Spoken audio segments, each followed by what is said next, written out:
All right. Let's try this again. Let me invite some more. Let me resend the links out. Give me 1 second here.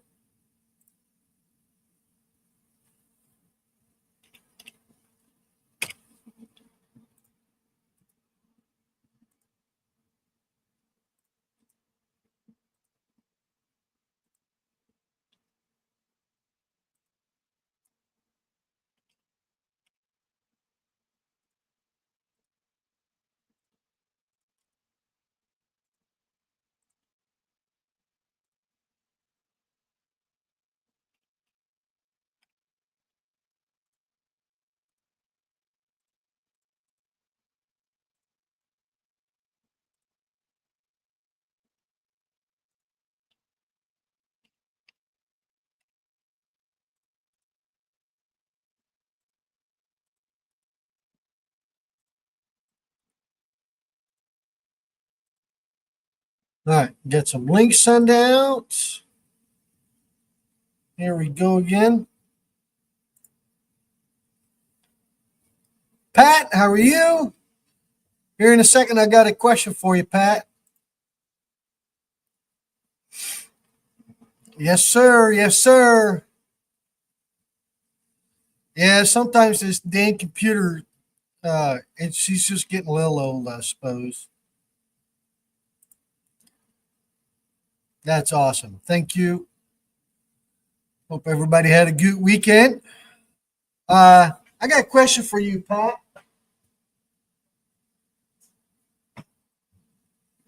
It started the other day. See that light flashing, and the red light is flashing too. Oh, sorry. Oh, not anymore. It used to flash, and the trigger is finicky. What makes it do that? Yeah.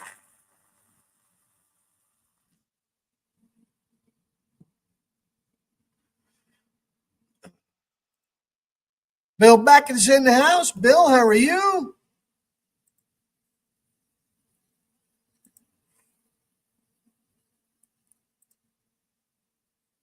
Hello, Mark Olson. I think it's still under warranty, actually. It's right at a year old, maybe just a smidge less.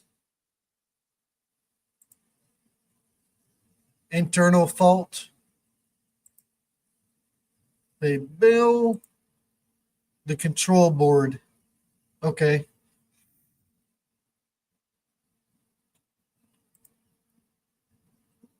Hello, Dave. Dave, I did send you a new link. Uh, jump on whenever you're ready, I suppose.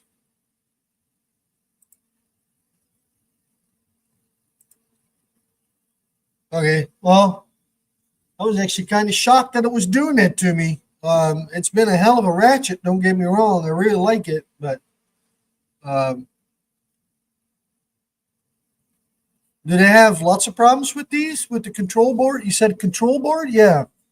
Is is that a common thing on these, Pat? Do you know?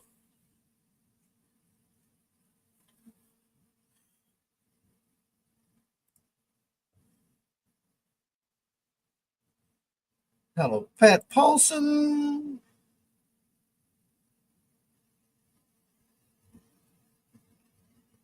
Do that to me out of all the.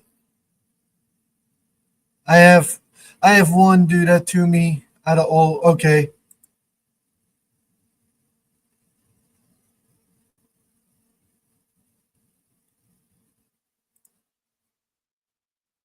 60-day warranty after that. Gotcha.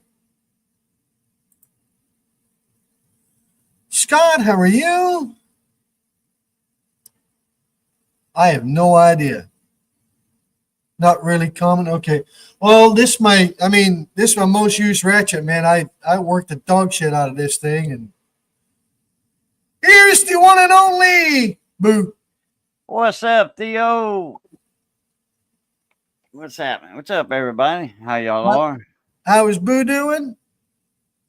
Doing pretty good. I'm gonna get my chat popped out here. All good, Dave.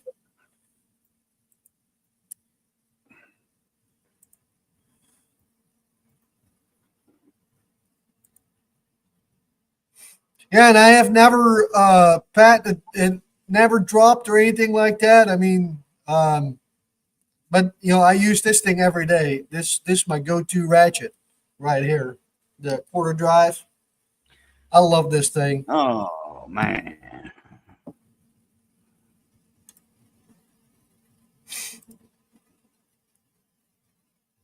Uh-oh! Boo pressed the wrong button.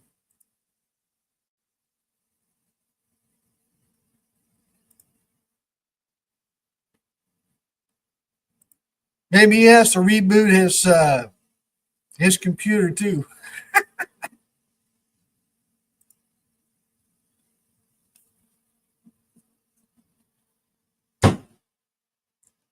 So Pat, is that something he can fix on the truck?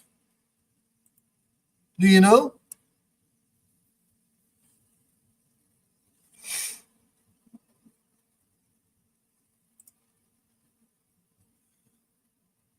Happened to one of my ratchets, and it was. Yeah, it does it with any battery. It doesn't matter what kind of battery I put in there. If I swap them out with a fully charged one, it still does it. You are frozen. God damn it.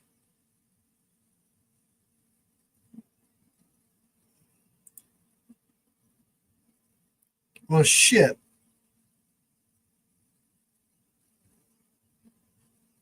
How long does that normally take, Pat? Do you know? Because I can't really do without that ratchet.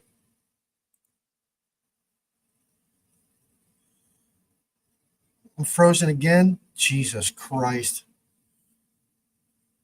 I don't know what's going on. Yes, needs control board. Okay. Pat, how are you?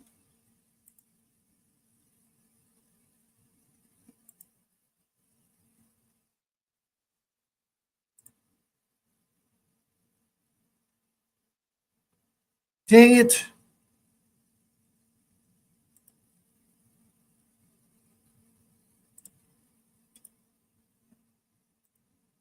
I don't know why.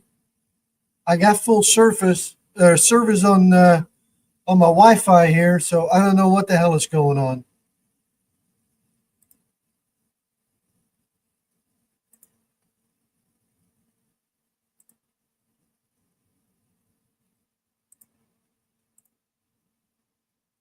You might have a loaner.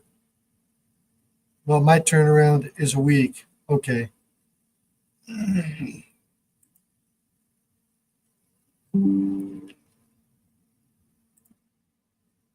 Yo, what's up, Dave? Now you're black again. Am I still frozen or not? I don't see you at all. Why You don't see me? Why don't you try jumping out and jumping back in? Okay. What's up, Mark? How about now? You're still loading. I'm still loading. You're hiding in the dark. You can see the comments. What do you mean? Did I see the comments? Yeah, I see all that. I just don't see you. Okay. Well, I don't know what the hell is going on with this piece of shit. Luke Duke, how are you? Dancing? Yes, we paid the light bill. They dancing? Did you check your settings on your camera? I don't know. I've never messed with any of that. I'm too stupid for that shit, man. No, at the bottom of your screen. Just hit settings. Go to camera, shut it off, and turn it back on.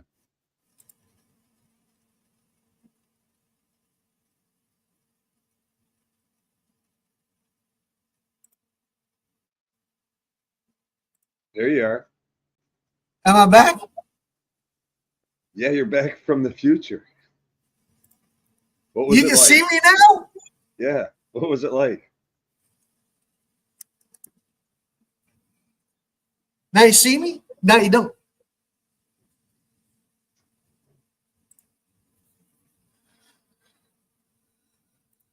Yeah, I had a ratchet do that to me. It's one of my least used ratchets. I picked it Real, up how are one you? day. It got all finicky. I don't know what the hell happened. I sent it out. They gave me a whole new one. They say they rebuilt it. It wasn't rebuilt. It was a brand new one. Oh, really? Repair Center for California is in Nevada. Lost Okay. value now. Okay, I found this on the web for they said they rebuilt it wasn't rebuilt as Brandon. What? That was on my end. Yeah, I think so. Yeah, it's my stupid Siri going on. I said I had one ratchet do the exact same thing to me, and I hardly ever use it. And I picked it up one day and started doing the exact thing yours is doing. I sent it out. Mine was still under warranty, and I don't think they rebuilt it. It looked like a brand new one when I got it back. Okay. Well, Danson, my limitation is computers. I know my shortcomings. It's that. All good here. Busy. That's great, Pat. It's not common, but some Snap-on dealers have loaners on their trucks, but it's not common on electric tools. Yeah, for me, about the same thing, Pat. When it comes to regular computer stuff, I'm not good at it. I don't have the patience for it. No.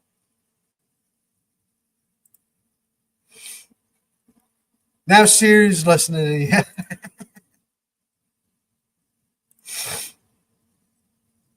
I don't think mine got a new case, Pat. I actually said something to my Snap-on dealer, and you know what he said to me?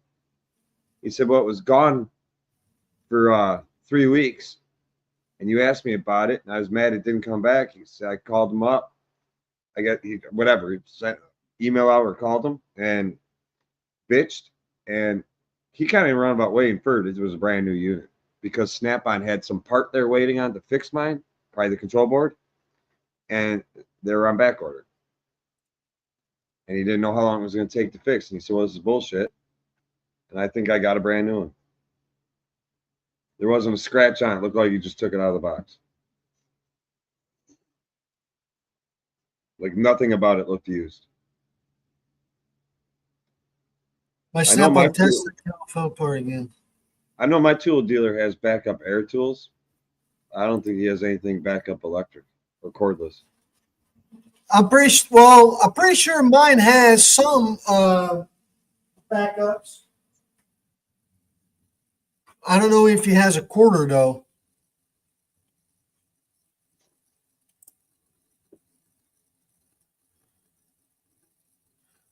The DM can override and let you get a new one too or upgrade. Okay.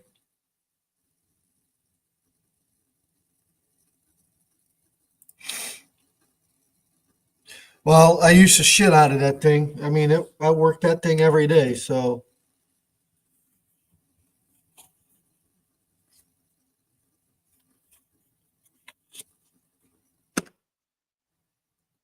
What do you use more, quarter or 3/8, Dave? And the ratchet? Yeah, when it comes to sockets. It's probably about 50-50 with all the engine work and dash work and shit that I do, electronic repairs, diagnostic stuff. But tearing down all these engines now, doing, timing chains and rock arms and all that kind of shit, it's probably about a 50-50. The quarter-inch definitely gets run a lot. Yeah. I mean, I'm not using a 3/8 drive removing the front cover bolts on all these cars. Well, it's too big. That's my biggest problem.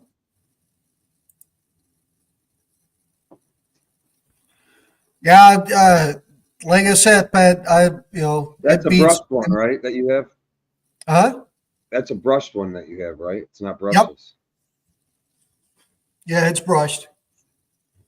You see, my 1/4 inch drive is my original tool. That's the first 14.4 I bought. I'm still using it to this day. Never been sent out for repair, nothing. Still works fine. That's a brush tool. I did upgrade the 3/8 drive long neck to a brushless, or the long reach to a brushless. Yep. I still have a brushed, what do they call it? Their high torque one. Oh, yeah. The Brute. The Brute. Yeah, That's- the Brute. There you go. That's the still name. brushed. My CT 761s I gave away. I traded one. No, I took one home. I gave one away, or supposedly traded for something. I never got anything back with me, but no, I never got anything in return for. But then I got the, was it 861s? I got 2 of those. And so I still have some brushed ones. Yeah, all my ratchets are brushed. He gave me a hell of a deal on them. So he sold the tool, just the tool, for $200. I mean, I cannot even. I mean, hell, I can barely buy a Milwaukee for that. Yeah, they're torquey, Pat. You got to watch out. You don't break shit with it, especially plastics. Well, the brushless 1/4 inch is even more powerful. Anthony, how are you? Yeah, for quarter, you don't need that much power. And for the 3/8, I mean, it's unbelievable how much torque that thing has. Because I believe that is like, what, a 60 foot-pound 3/8? You got the Brute, or you got just the standard? The regular one, the regular brushed one. I think that's rated at either 45 or 50, and then the Brute's like, I don't know, Pat would know, 60 or 70. I think the Brute was like 80. Maybe. I don't know off the top of my head. Yeah, I could see that, Pat. I agree, but I know he was giving me a hell of a deal on the brushed ones, and my step-on guy was telling me he had a couple guys that went back to the brush ones. He said they feel like they run a little better than the brushless. They're a little torqueier right off the bat. The Brute's okay. It's just it's their slowest ratchet that they make. You're looking Well, for that's speed. how you get more torque, right? Is Yeah, take the if you're looking for speed, you're speed not going to like the Brute. Well, that was my biggest problem with the Milwaukee. The speed was awesome, but they had no torque.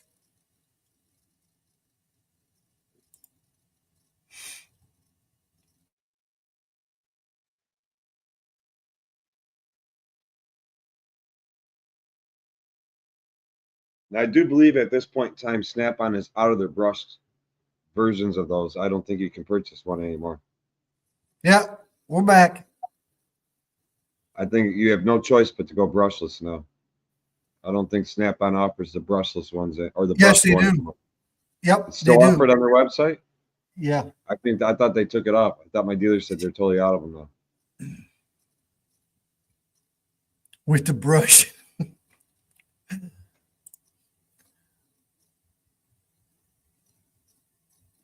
Thanks for the clarification, Pat.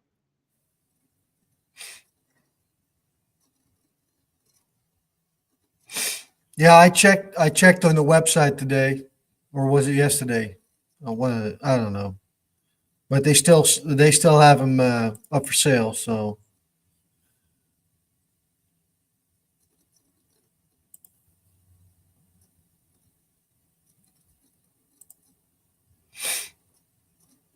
Sicilian sardine pasta.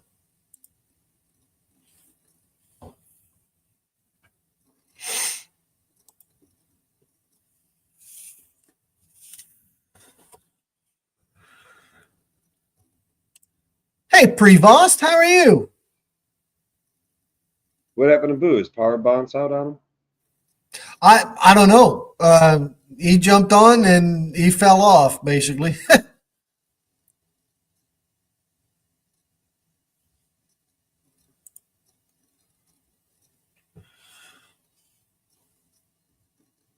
I use the 3/8 more when I work on bigger stuff.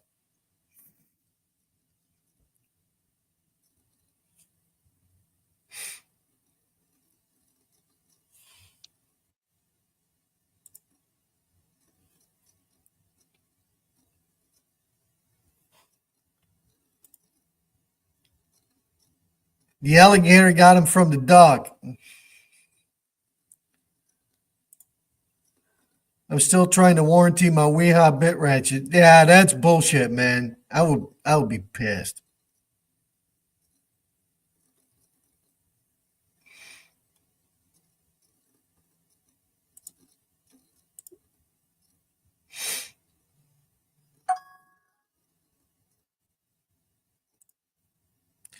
Apparently, tech issues are a common occurrence tonight. Oh, is it, Pat? Were other people that had a life had issues?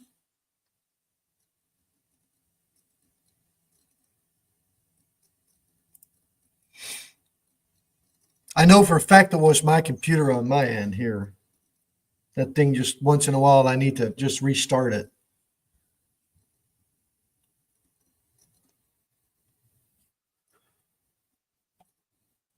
You heard from Raging at all? No, I haven't. I was wondering how his new job's doing.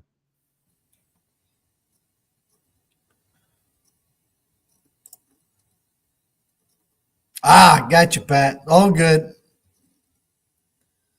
No, I haven't. I haven't seen him in I don't know how long. He was on something I was on like a week ago. Or longer. I think I mentioned that last week. He's up in Minnesota. Yeah. I even used that Vessel electric screwdriver on some long nut drivers. Nice. Yeah, that's a pretty nice little screwdriver. I like it a lot.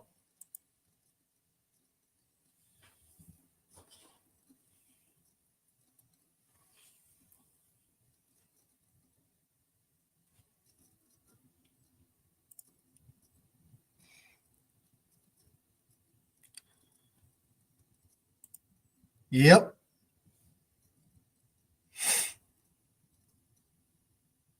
Yeah, for as more, for as much as he's supposed to be more home, he's less around. So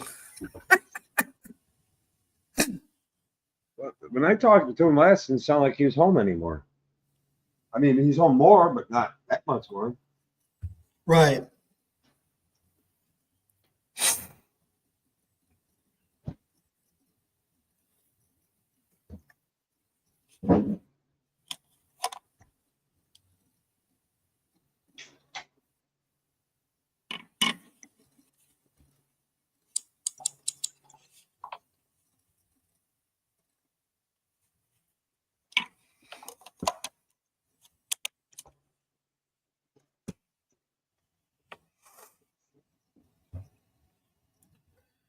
So what's new with Dave? Nothing, same old shit. Just different day, a bunch of bullshit at work. Bullshit at Everybody- work. Huh? Everybody else's problems dropped in my bays or put on my board for me, my hook. Weird shit. Got a 2003 Ford Thunderbird right now. That the car runs like a champ. Like say it's 45 degrees outside. You Yeah. start it up, car runs fine. Runs like a champ. It's 30 degrees outside, 35 degrees, 31 degrees in that range. Get much above that, it's okay. Anything below that, you go start it up. It goes into forced throttle mode, which is like a limp mode. Starts shutting injectors down. Runs like total shit. But after like even 30 seconds, you can shut the car off, restart it, and it runs fine. But only does it when it gets cold enough. I'm trying to figure out what the hell is causing a problem. I don't see any problem with any temp sensors. Before I start it, all the values look good. So I'm thinking maybe possible pin fitment issues on PCM connectors. Yeah, maybe have some water in it. or terminal fretting. Have you ever heard of that? Mm-mm. It's basically where they're a little loose, and they actually will sit there and spark, but they'll create like a graphite of their own in there. And sometimes you don't even get that good of a connection. Usually, you can clean it out with some electrical spray cleaner and good quality dielectric greaser. Put it back together, and your connection's good. Hey, Nick.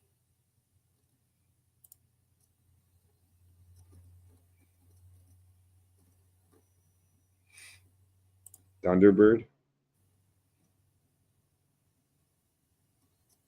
Says Ford is the problem. And then I got a F-150, 2000 F-150, 2011 F-150 3.5. I don't know what they call them. What do they call those? EcoBoosts, Yeah. turbo. I got to do timing chain on it. Most likely a couple phasers. I would change those out anyway. Well, I'm going to. I already told the customer expect it. So because that's what causes your timing chain issue. The phaser starts to lock up and not do what it's supposed to do, and it stretches the chain. Yeah, I mean, I always stand there, quote them in there, and tell them that we'll do the phasers too.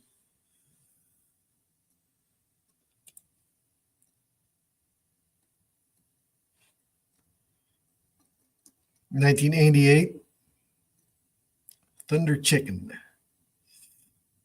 Nice, Nick.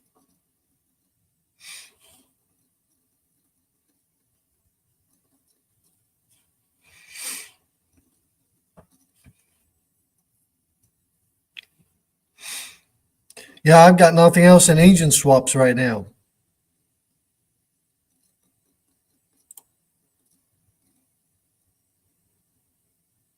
But I sent you a message, right? You saw it? Yeah. That is the correct reason why Boo's not here. Ah, okay. So if we want him back, I mean, I guess we could make a public announcement or just leave it alone, but it's best not to mention or talk about it. It's all right. Let's leave it in the middle.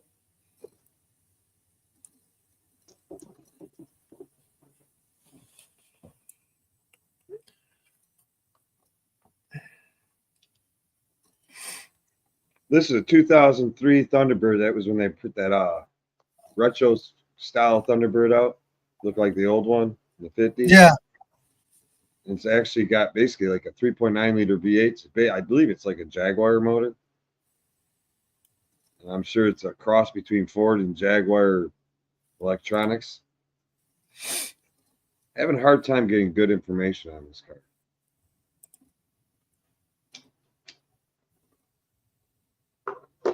Well, that's all we got right now, Mark. So I'm not complaining. I don't mind doing engine swaps one bit.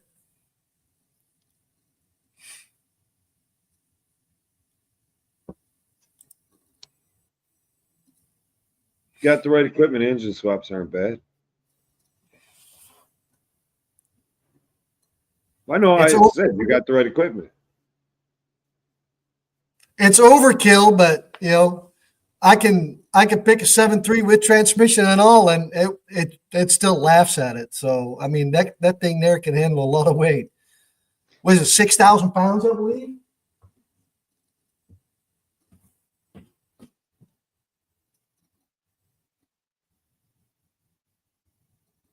$4,400.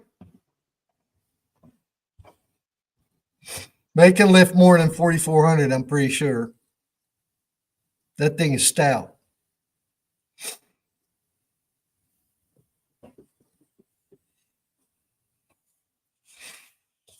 And I made it an air operated one, so that way I don't have to run the hydraulic jack by hand.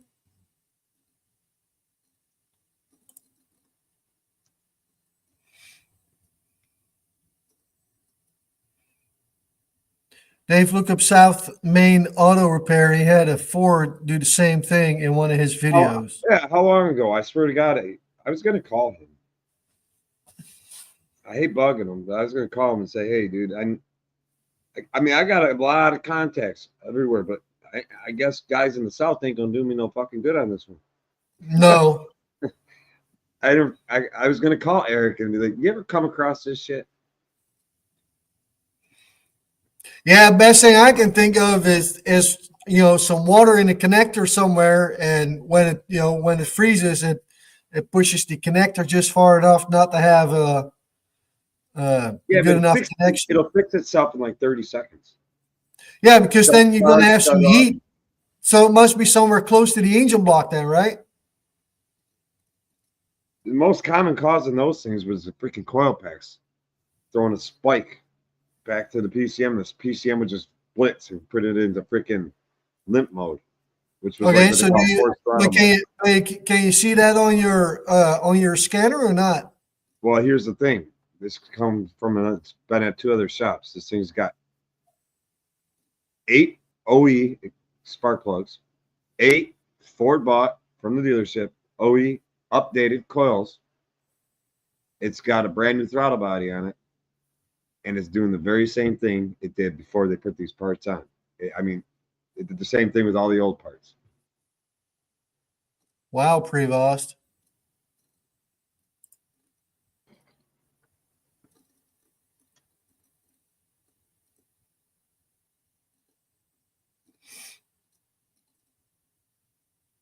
Well, like I said, Anthony, I had some serious weight in it on that thing already, and it never budged one bit. Like it was, like it never complained once. Like, oh, it's heavy.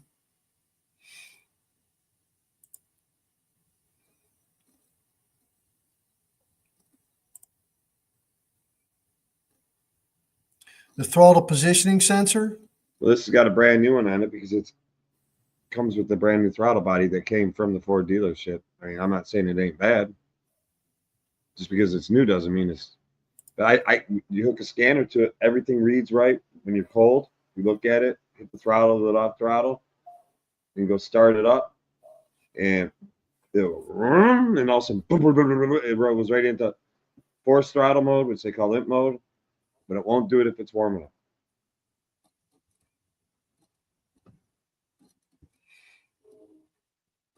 Yeah, I'm telling you, it must be something somewhere close to the engine. If it has if it has some water in the connector somewhere. Yeah, so I gotta continue to play with that fucking thing.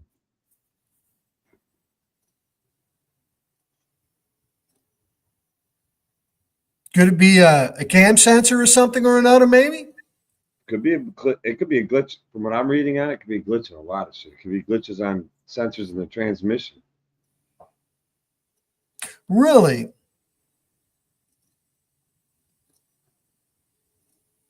On startup? Yeah, like just speed sensors and shit. O2 sensors shouldn't make a difference because it's in closed loop mode when you first start it up cold.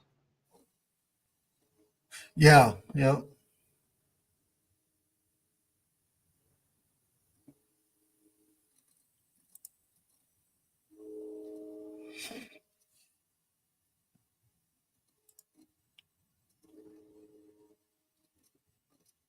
Yeah, there must be a sensor somewhere. I dug into all my info and I found like 4 other posts on SureTrack that are a couple years old where a technician was asking the same question and all these other techs put their fucking ideas in. Yeah. Nowhere in there does it say what the fix was. And their description of what's going on is identical to mine. And I found 4 freaking posts about that. But none of those 4 posts ever post a repair. Like, what did you find? I'm like, damn. Did you ask? Yeah. And then I got, these intelligent technicians got. If you look at the age of the post, it's probably stale fuel. The post is 4 years old. The post is 2 years old. The post is 3 years old. The post is 6 years old. I don't give a shit about that. What fixed the car? Did you guys fix it or not? Right. Somebody tell me what fixed the car. What did you find? I'm not saying it's going to fix my car, but it might make me say, let me go look at this. Right. It might give you a pointer to say, well, let's check that out. It was like when I first saw him, I got excited. Okay, let's read through. No fix. Found another one. Excited, read through, no fix. So another one, I'm like, this sucks. Hey, Oh, Fox, how are you? I called a couple of Ford guys I know, and they're like, dude, I wasn't even working on cars in 2003. I'm like, son of a bitch, is there any old Ford guys in your shop still at the Ford dealer? Nope, they all left. They're all retired. Shit. Yeah, I don't even know. I know a couple Well, guys in the that car used anyway. to. I know a couple guys, but they're all younger than me. So, you know,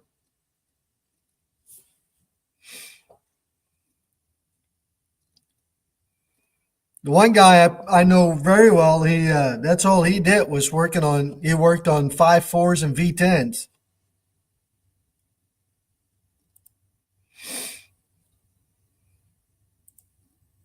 Here you go. Maybe Fox has an answer for you.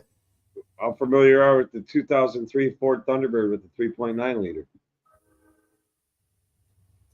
When you initial startup, when it's below, say, 40 degrees, it'll run like shit. Shut it off for 30 seconds. It goes into forced throttle mode, limp mode. You can shut it off after like 30 seconds, restart it, runs fine.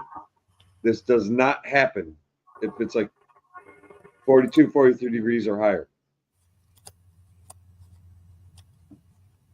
So in summer months, this would never occur. It only happens when it's cold. But what's weird is it'll fix itself after you run it for about 30 seconds, shut off, restart it, runs fine.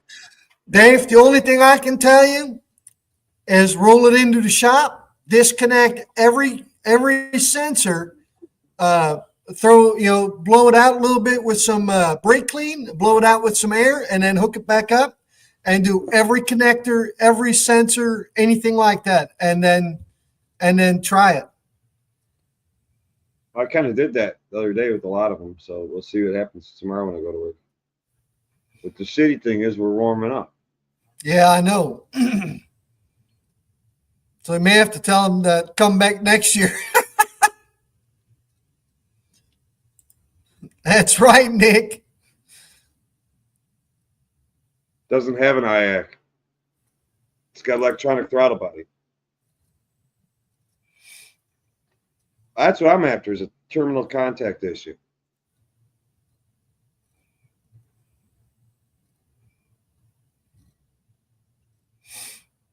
Oh, here, Doug may know. He's well versed in the older stuff.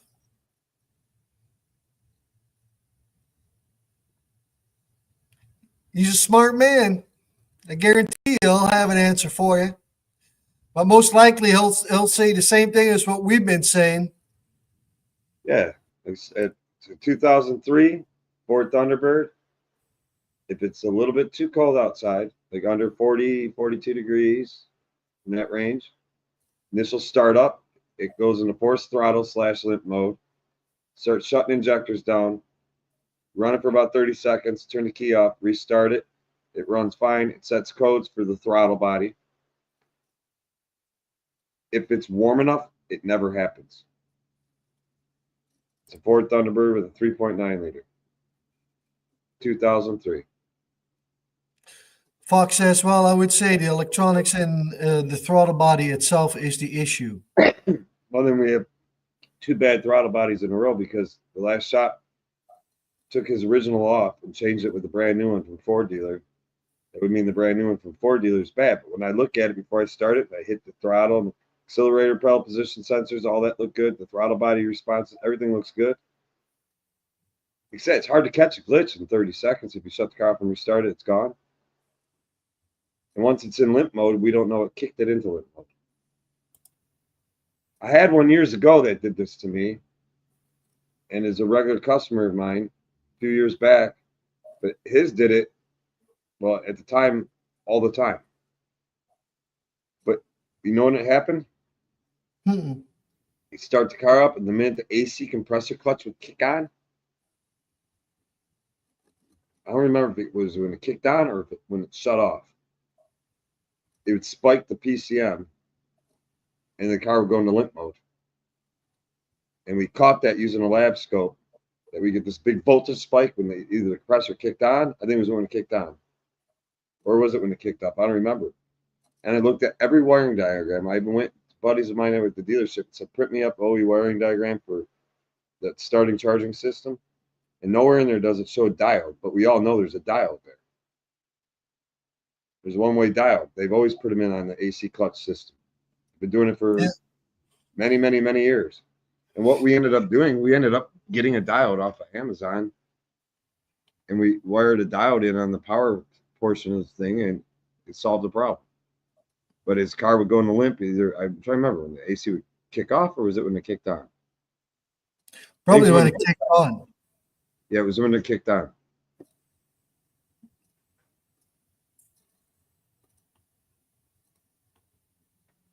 But that was easier to catch. You're sitting there, somebody start the car starts up, it's running fine, all of a sudden, boom, the compressor kicks on, the car goes like stupid. And it's like, boom, I just heard the compressor lock in, all of a sudden the car's running stupid. So we immediately went to AC compressor circuit.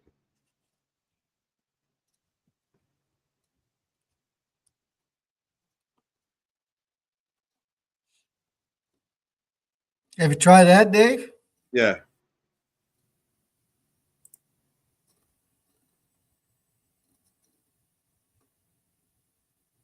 Yeah, that doesn't make a difference, leaving the mass airflow sensor disconnected.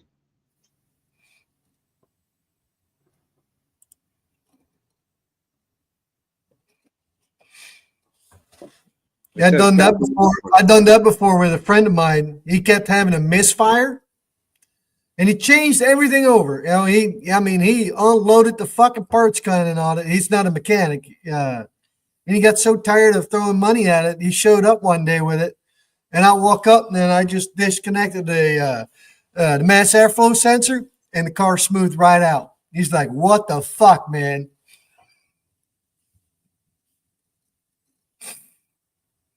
I didn't yell at it. I just told it to go fuck itself, Fox. Went on to the next car for the day.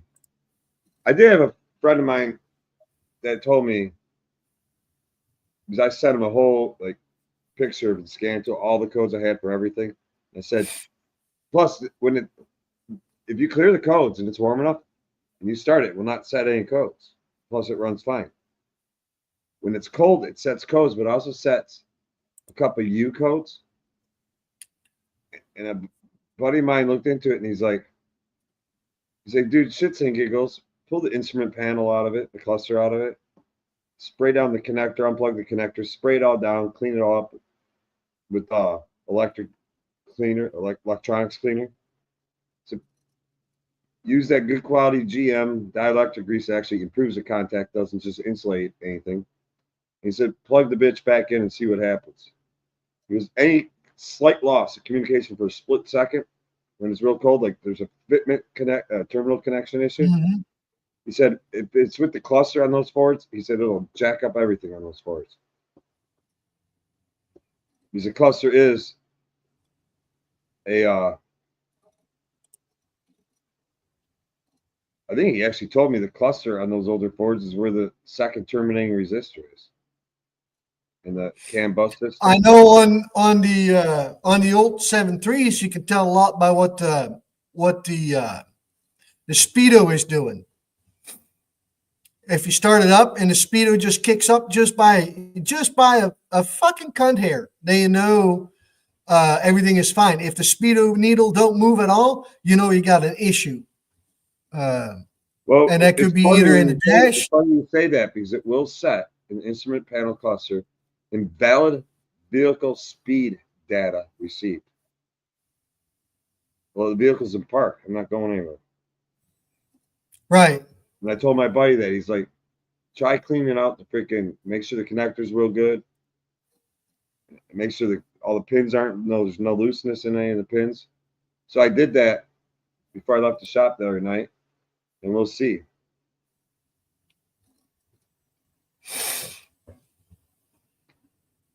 Well, I've left the key on for about 5 or 6 minutes without starting it, just to see, you're throwing some 5 volt refs and 12 volt powers at shit. to see if anything changes on a cold startup, and that didn't affect anything.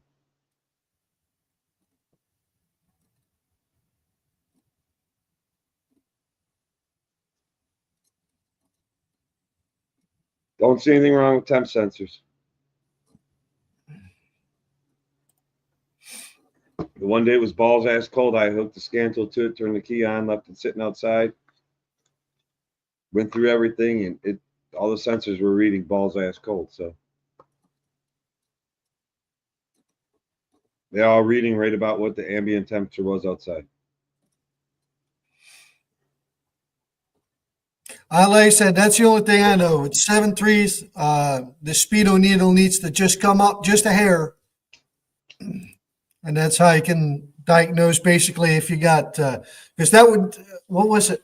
I can't quite remember which, was it the crank positioning sensor would be the problem if the needle didn't move on those 7.3s.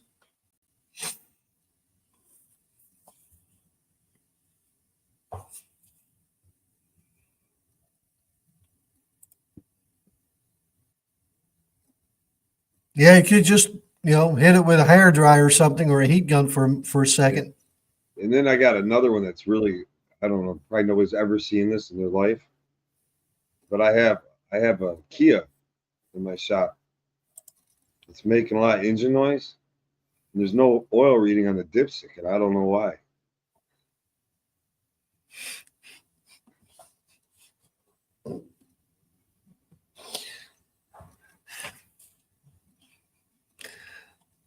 Well, putting some more oil in it don't fix that problem no more. But those Kias were known to blow those engines. Forgot what liter it is, but like shit. Now we got to call this customer Monday and tell them the motor's shot. No, the codes do not occur if you clear them and it's cold outside and you run it through a key on engine off test. No code set.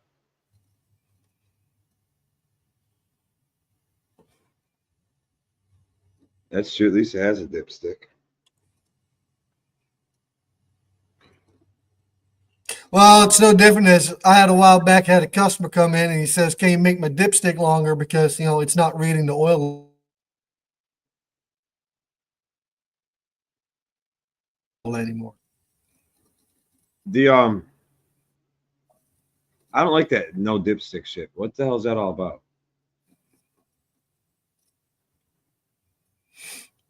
What? Why? What the hell is that all about? Taking away our dipstick, especially the engine. No, they wanted to have a longer dipstick because they wouldn't touch the I'm oil saying in it. the manufacturers. I'm saying the manufacturers taking away dipsticks on all these new cars. Oh, because they want to have shit fucked up? But the dipstick is like the first thing, and boom, pull it out, and I look at it. If I see it's varnished all the way up the dipstick, I already know I'm dealing with the sludge pot. Right. Without a dipstick, now I got to pull something else off the motor that might give me an idea of like what's the condition of this motor? How's this customer treating this car? So they have to return to the dealer. Well, the no dipstick thing was a great idea. I think Volkswagen started it, and boy, Yeah, Volkswagen and Mercedes, I think. Well, Volkswagen had a class action lawsuits up the ass because it would sit there, and if it read the engine oil level was a little low, which they were oil burners, it'd tell you add 1 quart of oil on your information panel. Say engine oil level low, add 1 quart of oil.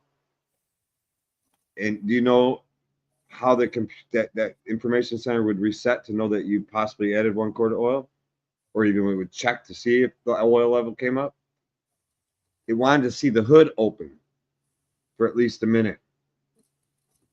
And you know what Volkswagen had a problem with? The hooded jar switches weren't working.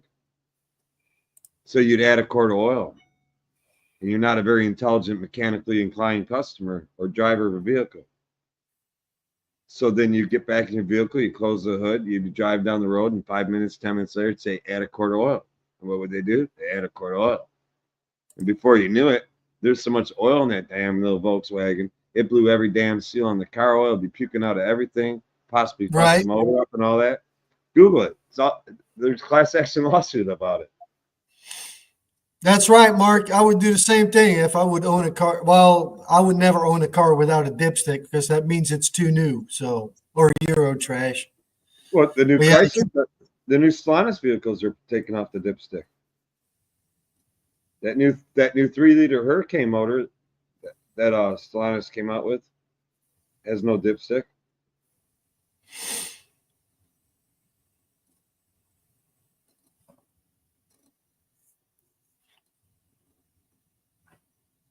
yeah, Fox is pretty set on the throttle body. 2107 and 2110 sets on the in the U1041.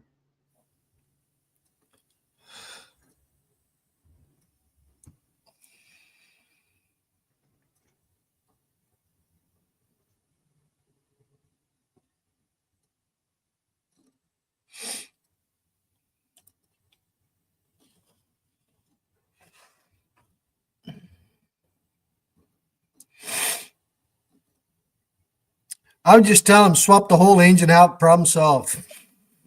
Tell him you don't drive it in the winter. Why the fuck are you worried about it? That's what I should tell him. This car's pristine. There's not a bit of rust on it. It's clean as shit. So why does he want to drive it in the winter?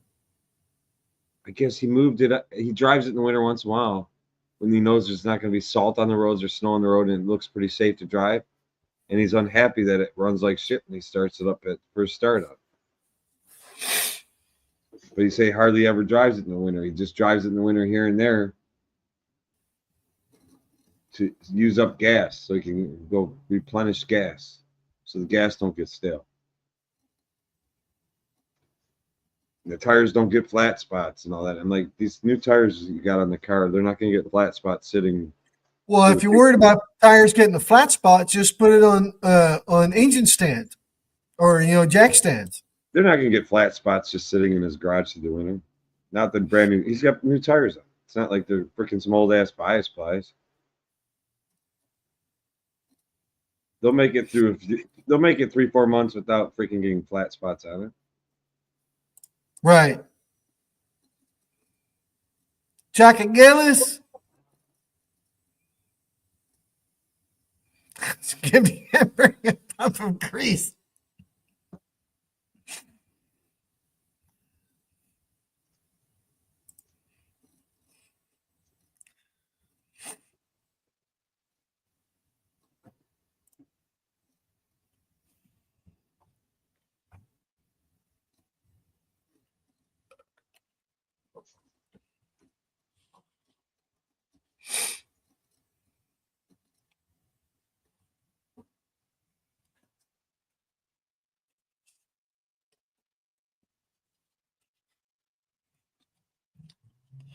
Well, I guess you got a couple things now you can check out tomorrow on your Thunderbird.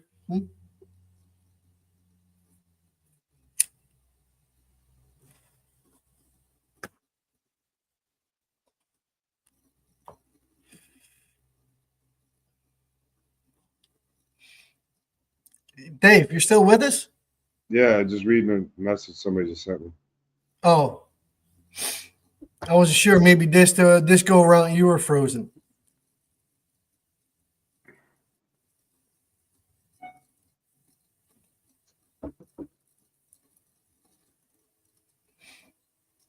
No, I'm not frozen. Being interrupted, but not frozen.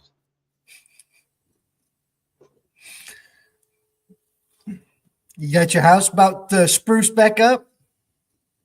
Yeah, I'm almost done with my bathroom and my bedroom.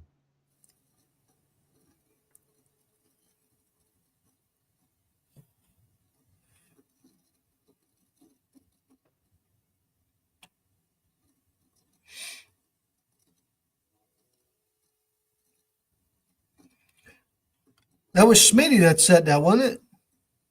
Said what?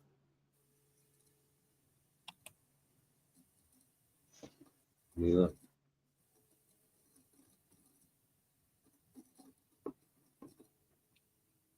Yeah. Right here. Yeah, I thought of doing that. See what the hell happens. Yeah, it won't hurt nothing. Well, that PCM is located in a really stupid spot in that car. But in the fender well, It's kind of down in the fender well. You got the cowl. And it's way up underneath it. So you got to take the wiper blade assembly all off and then take the whole box. It's stupid.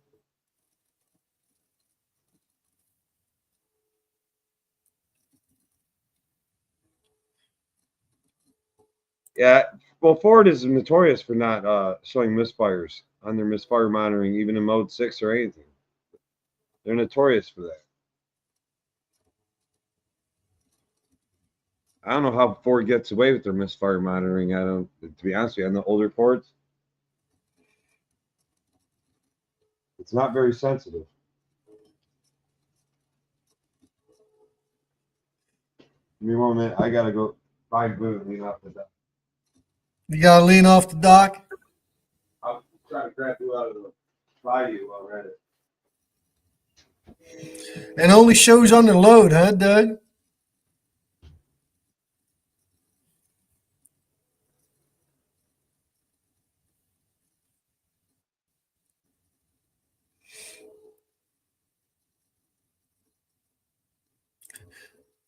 Watch them gators. Well, we ain't got no gators around here, Mark. They're too far north for a gator. The only thing we got around here is whippersnappers.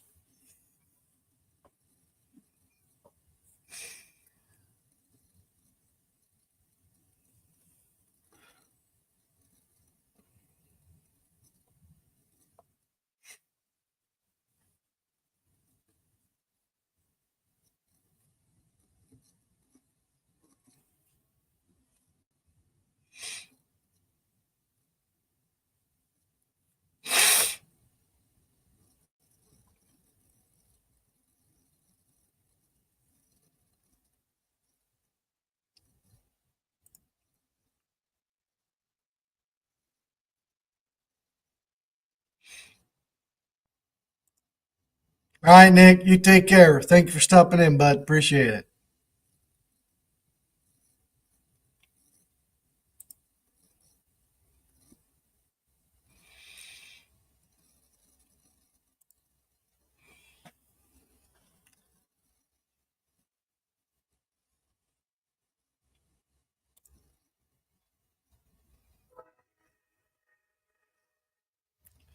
Initially, it showed number one misfires. New plugs clean out the coils. This went great. Next day, they said they felt it again.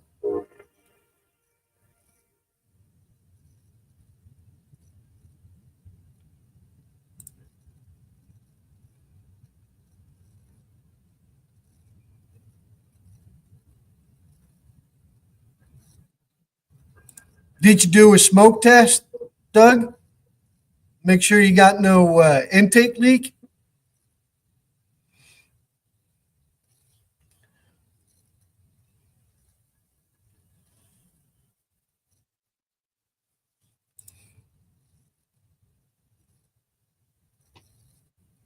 I'm hoping the work weekend isn't a shit show. Well, you know that tomorrow, mister.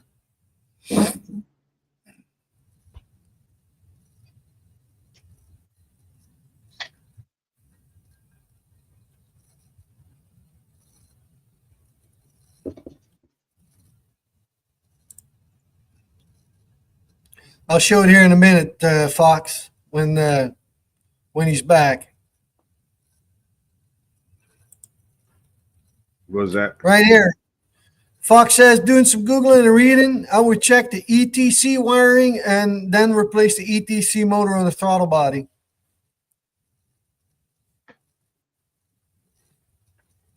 That would mean that the brand new throttle body that the last shop put on it is bad. Always possible. Or it's the wiring. Like I said, just because it's a brand new part doesn't mean it's good. I just know it's doing the same thing it did before they put that on. I know on the newer ones, like 09, they had some problems with what Fox was saying. the ETC motor, the positioning sensor on that, and they had an updated version. So you had a square one and you had an oblong one or Yeah, whatever. an A-shaped one and a square one. Yeah, Much thicker and bigger. That was a throttle position sensor. yeah. I know they had some issues with that, but I don't know because this one is just too, this one is older than that. So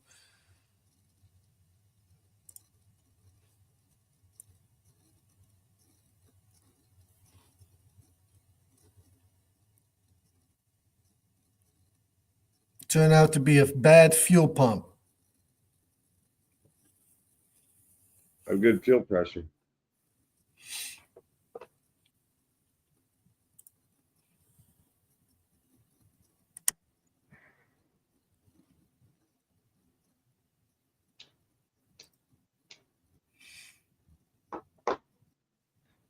No, fuel trims are good once it's running right.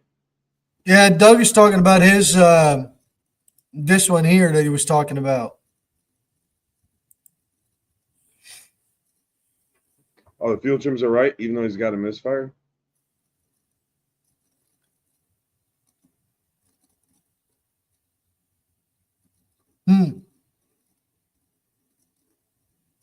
Seen a lot of coils go bad on those V8 Fords, and they not throw a fucking single code.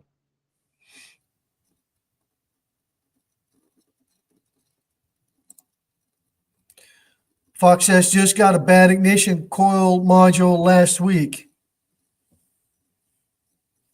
Or ignition control module, sorry.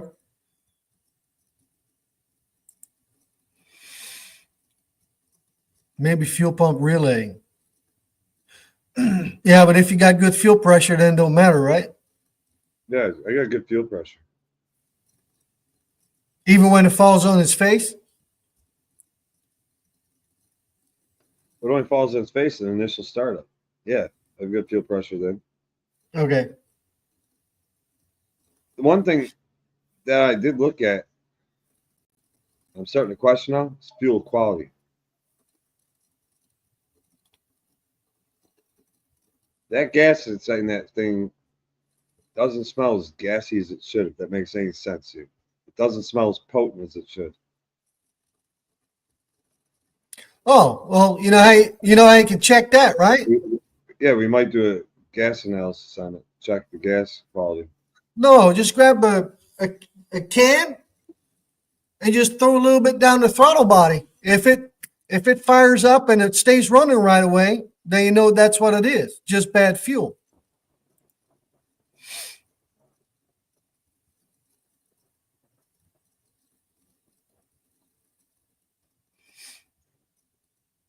Probably a bad coil. There's one aftermarket coil with no markings. Might start that. Yeah, I would definitely start. V10? Did you say it was Huh? a V10? Did you say it was a Yeah. V10? Yeah, I think so. How many miles are on it? Yeah, it was a V10 right here.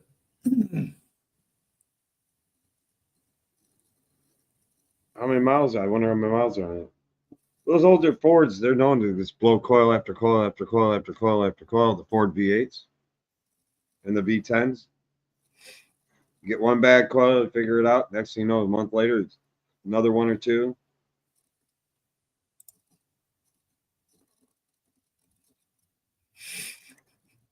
They all seem to have about the same lifespan.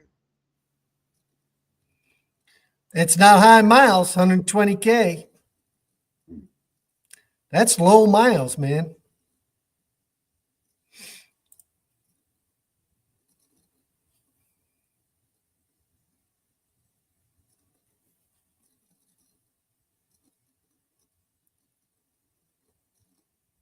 It's interesting. I don't know what the customer did. I asked him, he doesn't admit to anything.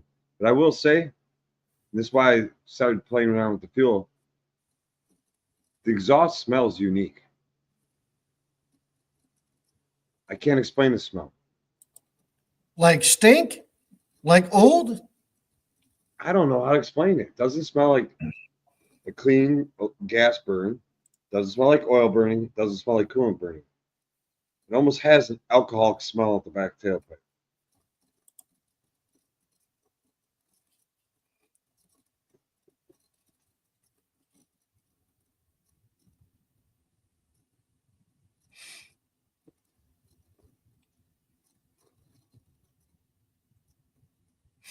Yeah, like I said, I would pour some down the throttle body, real quick. Plug Cadillac converter wouldn't, I don't think, cause a cold start issue because once the car No. warms up and runs like a bat out of hell, you'd have a bigger problem when it got hot than when it's cold. Yeah, if you got a plug Cadillac converter, You'd be then like, that. "Brrr." Once it got hot, the fucking car wouldn't want to go. Once it warms up, that's when you start hearing the problems. When it's cold, it won't. Well, if it does it when it's cold, it's real fucked. Mm.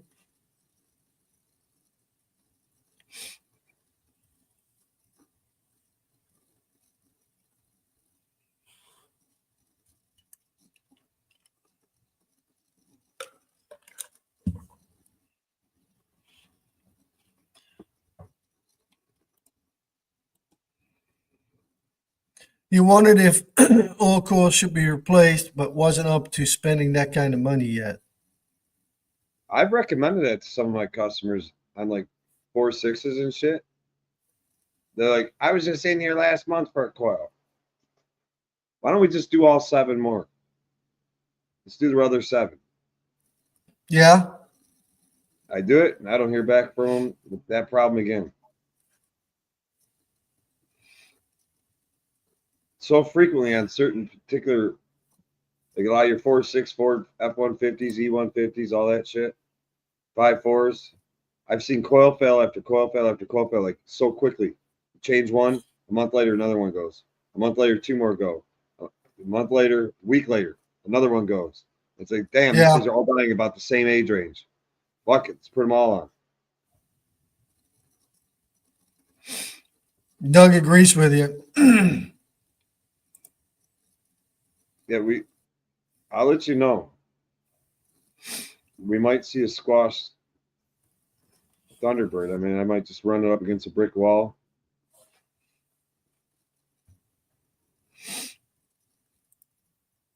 Well, I've done it before like that, Fox. Just pour a good bit of gas down the throat, and then if it takes care of that, then it's a fueling issue.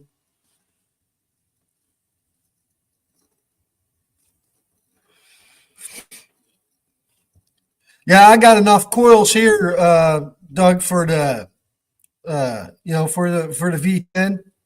I would just change them out, and then real quick.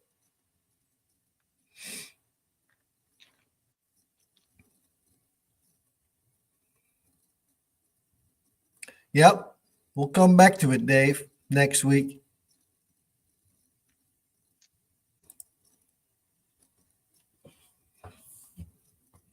Because after next week, it wouldn't matter anymore. We're going to be hitting 40s and 50s. Yeah, I saw that coming, and I called the customer up. I'm like, you see the weather coming? So I already tested his theory. I've left it outside. Go start it. It fucks up, falls on its ass. I shut it off, start back up. It's fine. Left it in the garage overnight. And the garage probably stays around 60 degrees. That's about where we turn our heaters down to, which drives my owner crazy. Turn them things off. We want to blow the pipes in this bitch. We keep them at 60. That way we, Right. It's not too cold in there in the morning. And go in there in the morning, start that thing up in that shop. That fucker runs just fine. Won't set a single code, nothing. So I do know the customer's right. It's temperature related.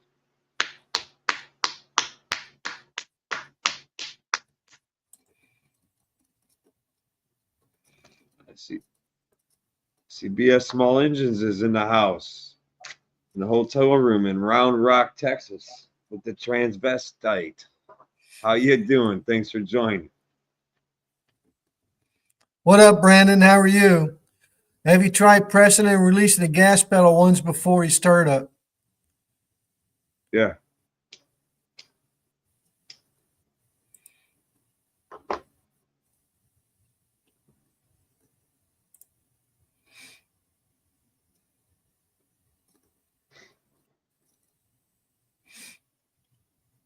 What up, Brandon? How are you? Yeah, how much gas does it have in it? About half tank, but I'm not worried about that. I got a hazmat 50-gallon barrel that we keep around on hand for disposal of hazardous waste, because every once in a while we get somebody that put diesel in their gas car. Yeah. So we gotta get that all out of there. But to drain out that fuel tank be easy. I just disconnect. I just connect to the fuel rail with my fuel injection gauge, my pressure gauge, and I open up the drain valve right into the drum and run the fuel pump with the scan tool until it runs out of gas. Basically, I won't run it totally out because I don't want the pump to get hot and burn up. But when I see it get real low, Oh yeah, Brandon has his Yanmar training. They put me up in a suite. Mr. Fancy Pants, huh?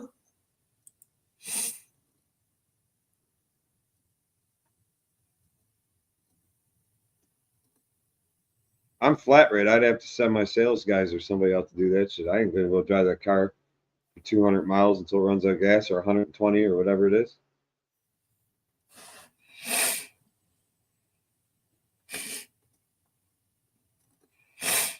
It's easier to do it my way.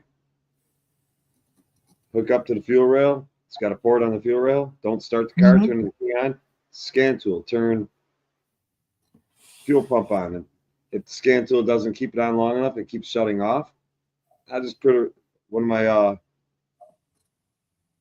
what are they called? The relays that you can with the switches on it. Yeah, with an on and off switch on it. I'll just throw a relay in the fuel pump relay and run the hose right into that freaking empty 55 or 50-gallon drum that we have. We always keep one on hand because, like I said, we from time to time we get customer come in that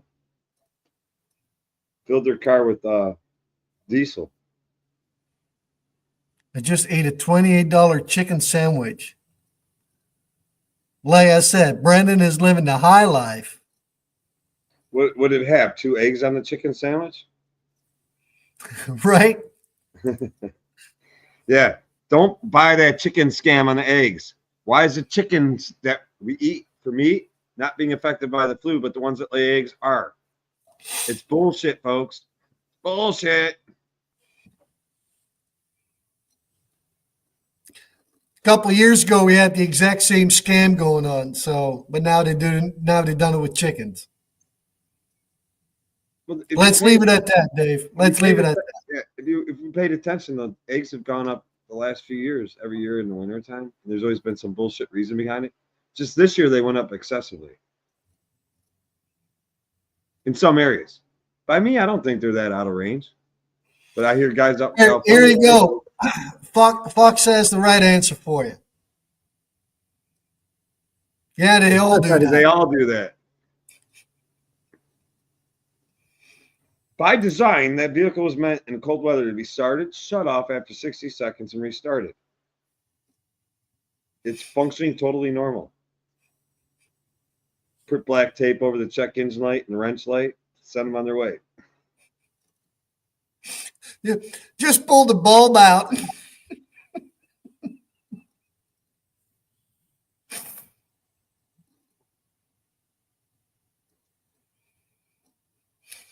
No, Mark, the hookers around Austin will give you a gift that keeps on giving.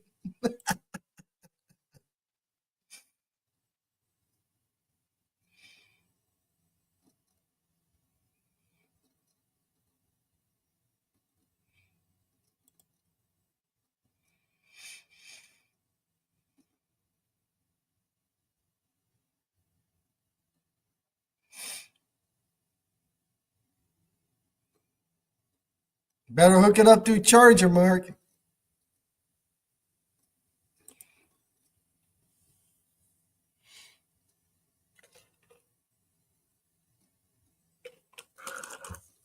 So you just been doing engine swaps?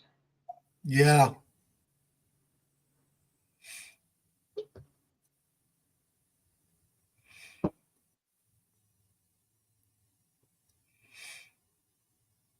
That's all I've been doing.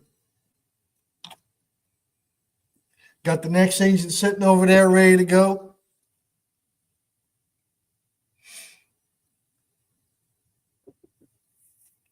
Got this one here just done.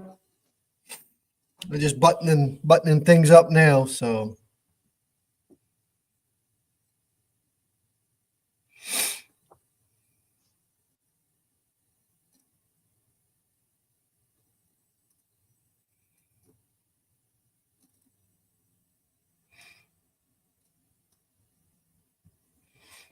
I think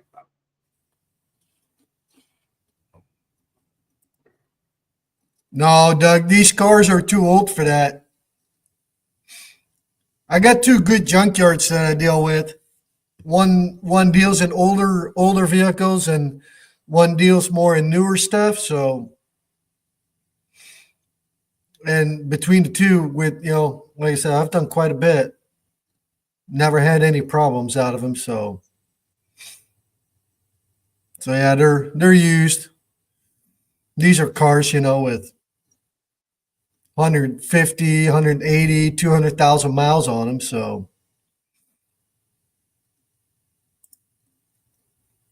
Diabolical, how are you?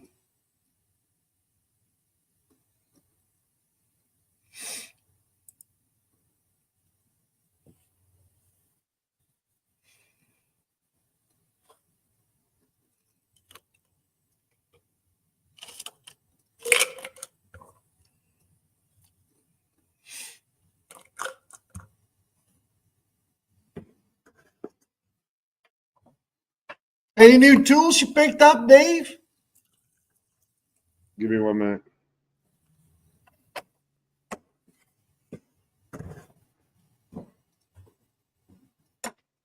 Yeah. Look at that.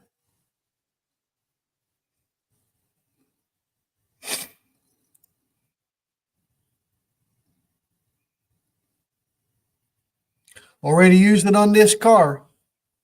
Comes in handy.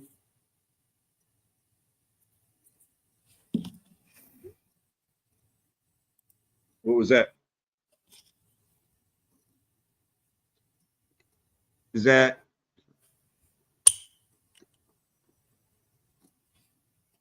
a 3/8 and a 1/4-inch drive setup? or No, is it it's 3/8? just the 3/8. Just the 3/8. I don't have a 3/8 like that. I used to have one years ago, an old one like that. Yeah, it's slightly different. It's made by Blue Point. I don't know what the hell ever Yeah. happened to it. The one I have now is a 1/4-inch body with a 3/8 head. I figured when With I was going three- to buy one of those, I figured if I'm going to be doing it, I'm going to be using it in a freaking tight space. So let's go with the 1/4-inch body, 3/8 head. Well, I use this mainly for like bell housing bolts and shit like that. So then I don't really want to use my quarter for that. That's where I like to stick with my 3/8. I'd be afraid I would break the fucking quarter in half.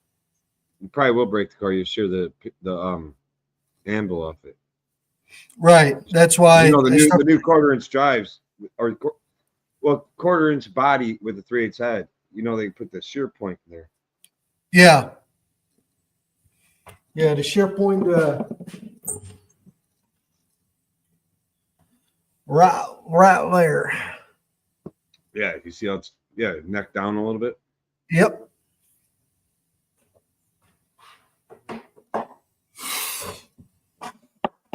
Yeah, I picked this up used for $100. I think I did pretty good. Not bad.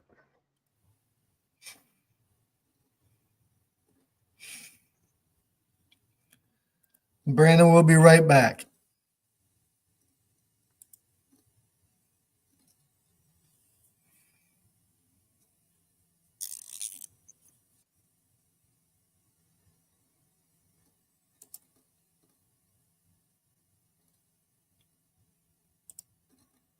Is Anthony talking about like a nut holder for like a wrench? What kind of nut holder are you talking about? Who? GM85.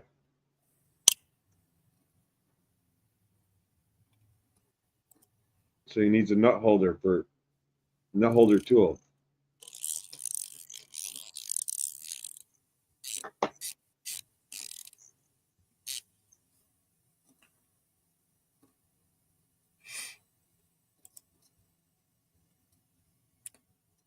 Last tool I picked up was an extra long balancer installer for the LS and the Hemis mostly.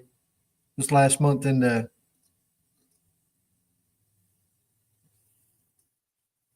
I've got one. I'm not even sure what brand it is. It's been a while I've used that.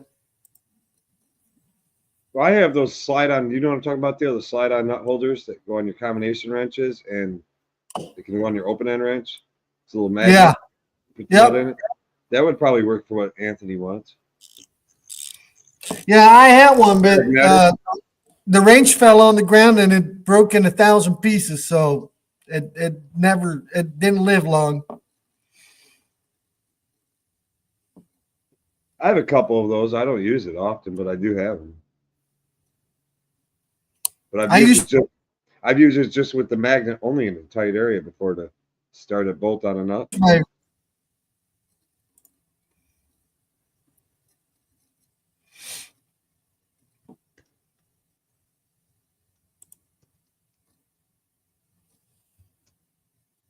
I don't know, Diabolical. Never got the chance to ask him. No, Boo sold the car to me, and I'm going to restore it.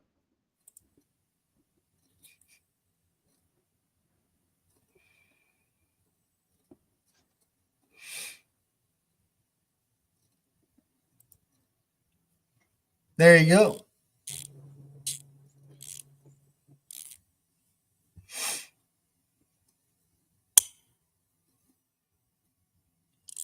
I'm going to drop it 4 inches.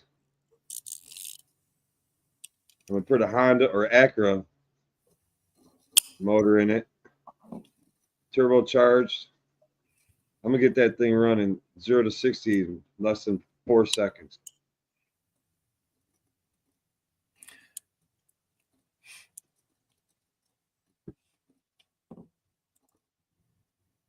Jude, what's up? How are you? What's up, Jude? Yeah, you're right, Mark. Koken does have a whole set of the nut grip sockets.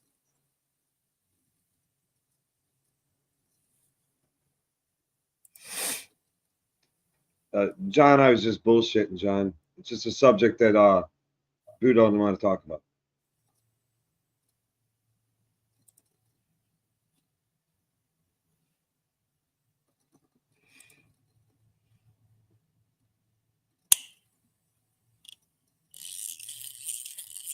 I had to do that, Theo. I'm sorry. I don't want to disclose the fact I'm not a freaking Suzuki. Like, I don't hype up Suzukis. I never been around one, so I'm saying I'm not gonna rebuild a Suzuki.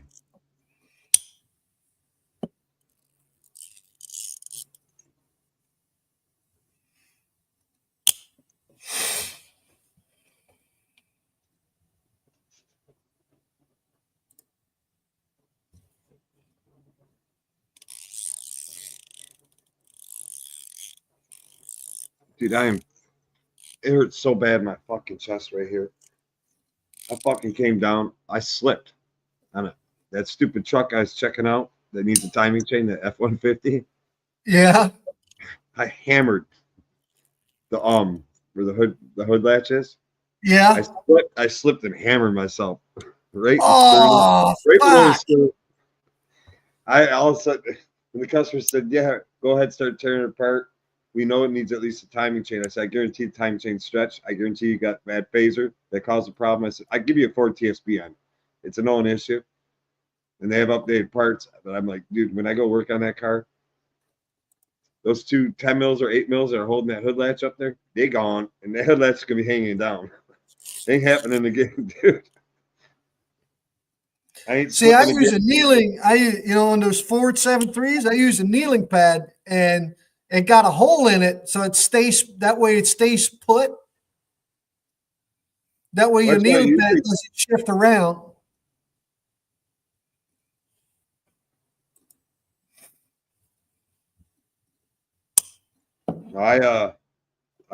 I'll just disconnect that sucker. It's 2 bolts, man. I think they're 10 mils. Just let that son bitch hang. Be out of my way for the whole job. Yeah.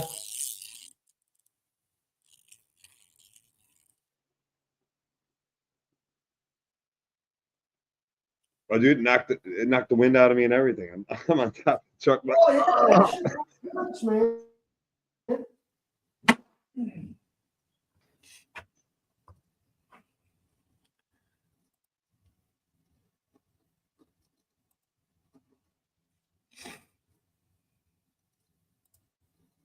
There you go. Anthony is on it.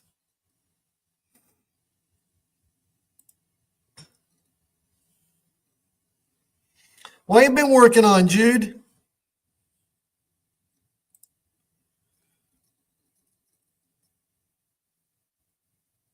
You me on for a bit yet? Huh? Send him a link. If he wants one, that is. Yeah, you want a link, Jude? Or even Anthony, any of them.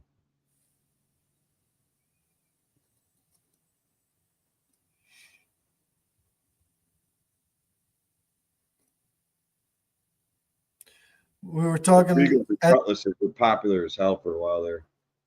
Yeah.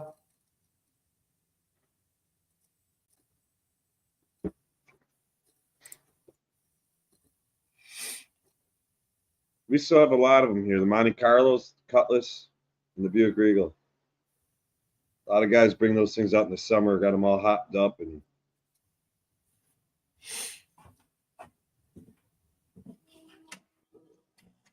I watched a guy last summer with I don't know.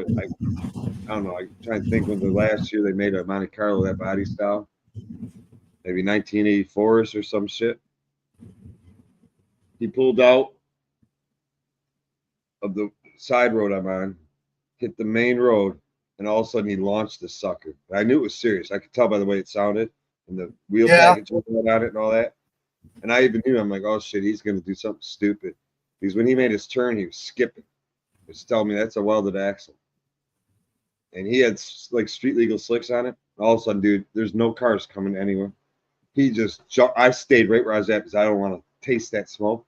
He jumps on this thing, dude. He pulls his wheels about so high off the freaking ground, just jets down this 26-mile road. It's my main road here. Car comes back down and off he goes. I'm like, that was badass. Dukes of Hazzard shit there. Although Dukes of Hazzard, they just jumped shit and never broke their car. That generally had the best suspension of any car I've ever seen.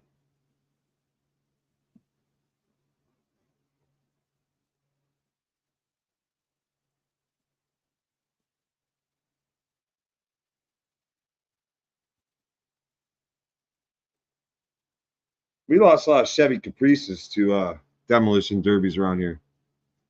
That was a common one. The Chevy Caprice, Mm-hmm. Lincoln LTD,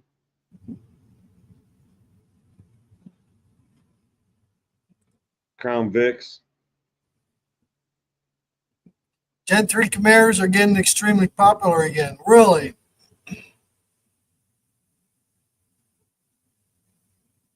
It's a lot of pickup trucks around here, man. Old Chevys and Fords. A lot of.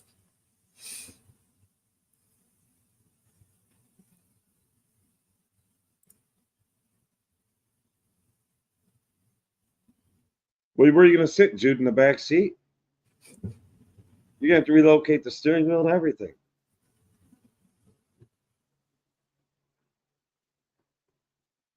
Then he's going to go out. I know Jude's up to. He wants to do the true Rodney King. He actually wants the Yugo to be able to break 90 miles an hour. Get his ass beat the fuck down by the LA Police Department and never have to work a day of his life again. That's a great idea. The pain will go away in a few weeks. God damn it.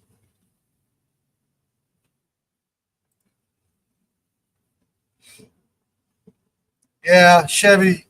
Oh, the 88 through 98 Chevys are big time popular here. Yeah, the square body Chevys are extremely popular around here. You also the what was a generation before that? They went all the way up to 87, I think, on the Suburbans. Didn't they stop in 86? Or did they go to 87? That square body too went all the way from the 70s something to the 80s something. Square body went up to 90s. Well, what's your Duramax?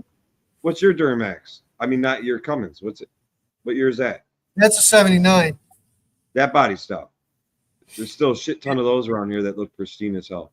That Yeah. guys are real proud of. That's real popular too. And they got late 60s are pretty popular too. But they're getting really expensive. But the 84 to 88, those are really they're a little more popular these days. Oh, you still see a lot of. Well, it's Motor City here, Metro Detroit. You still see a lot. I mean, you want to see a show. They have the Gratiot Cruise here every year in August, and that goes from all the way to downtown Detroit all the way up to Pontiac. And Gratiot Avenue, I believe, was the first paved thoroughway, mainway, going north to south. And so they do the Gratiot Cruise every year, and it runs the whole weekend. Who's not getting along? But you'll see every car you could ever imagine possibly wanting to see usually run up and down that strip. All the way from piles of shit to stuff that's absolutely pristine. Yeah. Hey, Sergio, how are you? I mean, people come from all over the United States to come to this deal. Really? Oh, yeah. You get people from Kansas that tow their cars up and shit. Oh, really? Oh, it's a big deal. The Metro or the Woodward Cruise, that's a huge deal. I mean, you can, if you're down there, it could take you hours to get in to go to where you walk and can see the cars.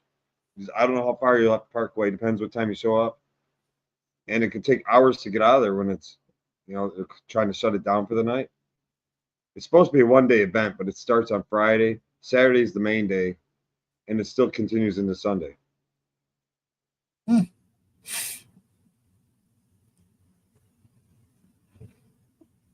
I mean, everything from old-ass fire trucks, anything you can imagine.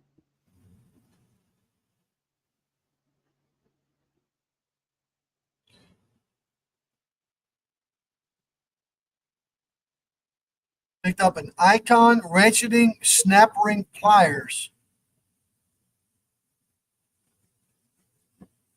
I didn't even know Icon had ratcheting. Unless it's those big suckers. I think Lang makes them. Let's talk about GM85 tool purse. I think he's talking about that. Called it a satchel.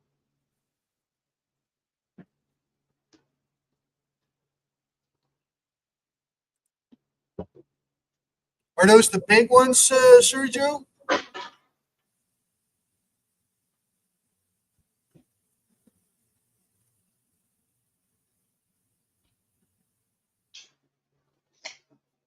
I have a real big pair of ratcheting snap ring pliers, a couple different sets, but they were used for when I did some trans work years ago.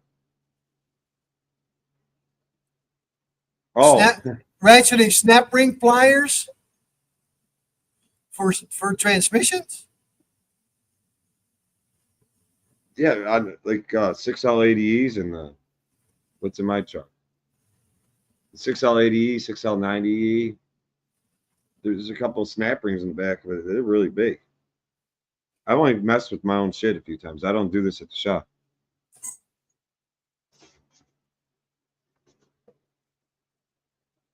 This is the snap ring plier for transmissions I use.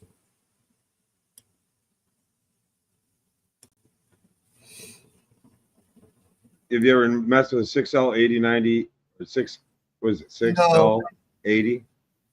E or whatever. No. There's a snap ring. 4L60s and 4L80s. Yeah, the 6s have a snap ring in it. That's a bastard. It's big. And then for give me 1 second.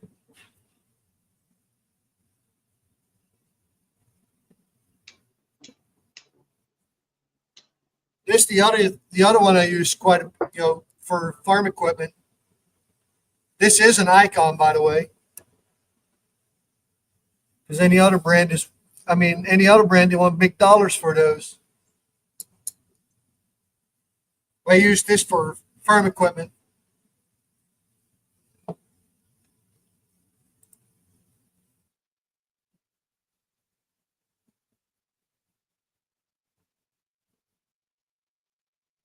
Okay. Don't buy those. They're okay, but if you have a tough snap ring, you'll snap the tips every time. Yeah. I know what Say's talk about. I'm trying to remember who makes them. They're rebranded by a bunch of people. They got interchangeable tips. They're ratcheting and they're reversible and the whole 9 yards. It's a set of 2 snap ring pliers, right? With a bunch of tips. They have like angled tips, straight tips, small ones, bigger ones. Yeah, if you can change the tips out, those most of the time they'll, especially if you have a tough one, they'll buckle. It all depends what you're working on. Like Jay said, I mean,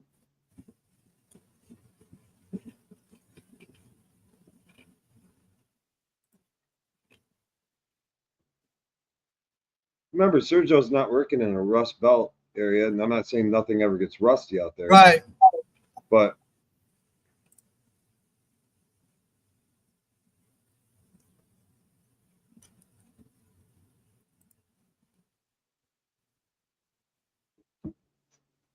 I didn't know they labeled those Icon at Harbor Freight. I thought those were Quins. They might have them under both labels though.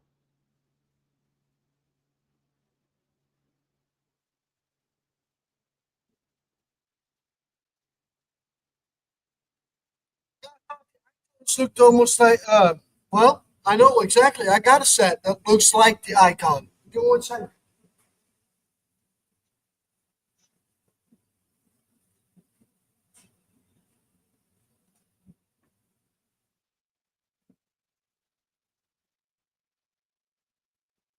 Because Astro has the exact same.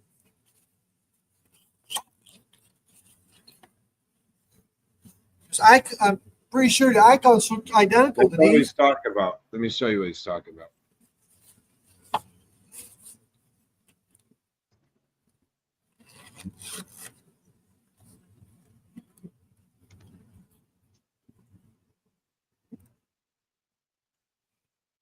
Well, like I said, I thought Icon were the ones that looks like these, but Icon does have a set that looks like that.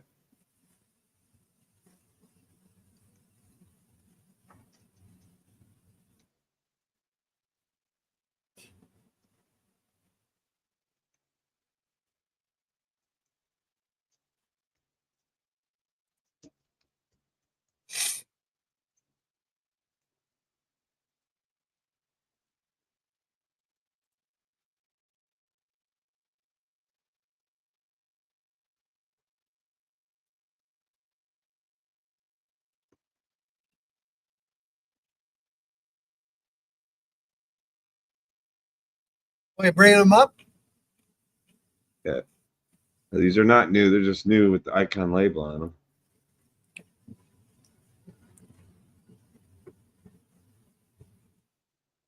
These are actually different than what I have. But I do believe these are made by Lane Tool. Share the screen. I am. These are not the ones I have. The ones I have are real shitty. I could look them up and I could show you why they're so shitty. These look much beefier.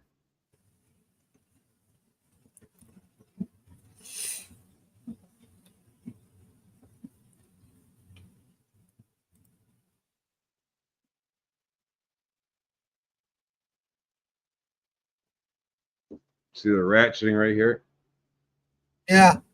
And they got the big blades. I'm talking about the ones that were not ratcheting. You could flip them. They'd be inside or outside. You had a bigger pair, a smaller pair, and these little dinky ass tips that would slide in and out of the front of the things. Those were shit. They would bend and break all the time. Yeah.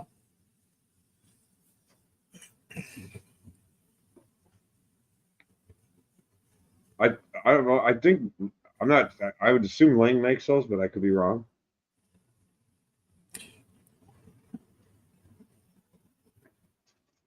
Those are much beefier than the ones I thought he was talking about.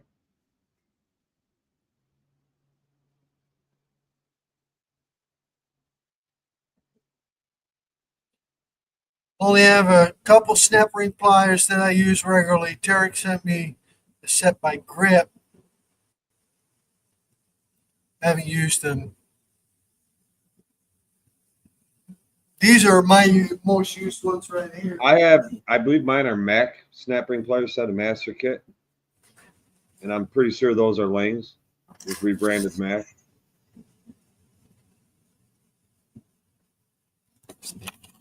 These are great. Knipex ones.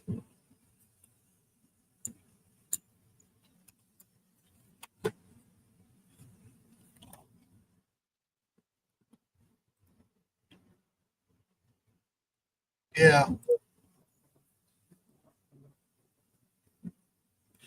Yep, those are the Mark. ones. So Mark, those are made by Lang.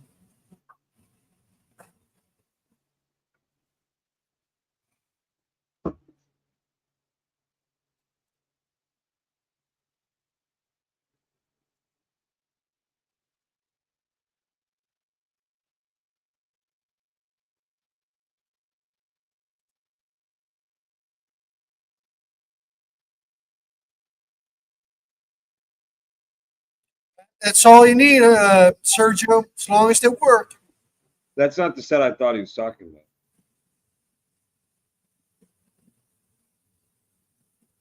Yeah, but the one you showed, that's the one he was talking about. No, but that's the one I showed is not what I was picturing. Oh, gotcha. I should realize it when he said they were ratcheting. Well, I never realized Icon had those, so It's like I said, they're new. It's USA. I would assume they're probably Lang's.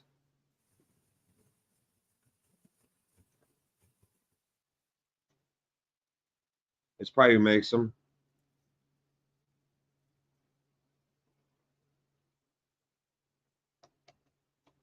yeah, I never had great luck with the ones that you could change the tips on, personally. But then again, when you deal with farm equipment, then I mean, you want to have something that is reliable.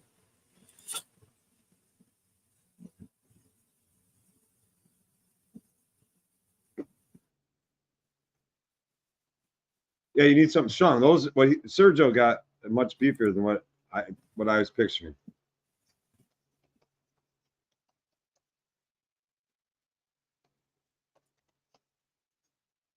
They do, Jude.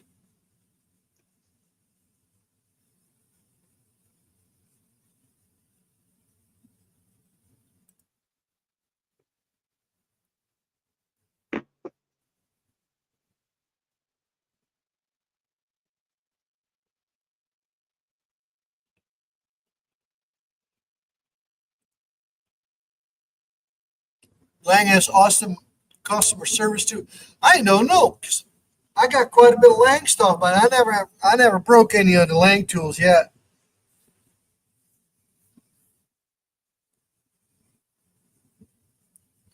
So I have no idea. A rebranded set of this pile of shit. And I'm telling everybody, piles of shit. Don't buy these. There's you get a chance to steal share screen. Yeah. You'll see these by many brands. I think they do some at Harbor Freight under Quinn. But it comes in a case, but you got a little, a big, and a bigger. They're reversible. They're not ratcheting. But you got these stupid little Allen heads. And you got all these little tips that fit in each one of them. And the minute you try to do anything with them, these tips all break. Yeah, or they flip around. That's a set I thought Icon maybe came out with. But what Sergio bought's way better than this set. These are junk. Yeah.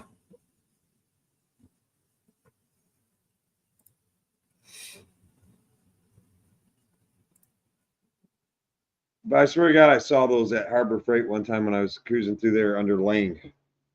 They had them in a blow molded, or not a blow molded case, but one of those foam cases. Those same 3-player sets with all the little interchangeable heads. I'm like, those things are junk. Or something like they're junk. But I think they're labeled Quinn.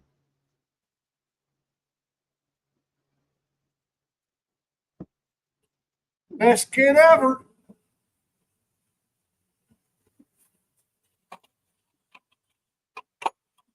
No, mine's better. Mine says Snap-on. They made it special for Snap-on. There's one more piece in it than the Lane kit. And it was worth the $300 more. Okay, Dave. It's worth every bit of the $300 extra I paid for it.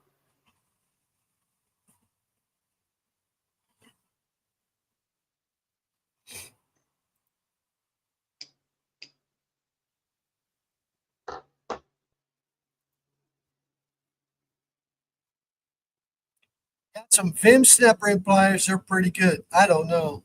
I have zero experience on those. I don't even know how they look like from Vim. They're probably pretty good. Most of Vim's products are pretty solid.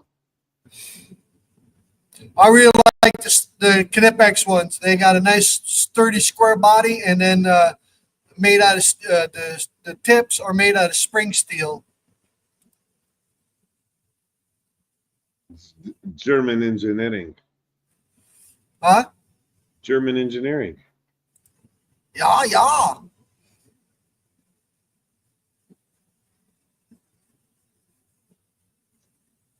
Oh, those are files.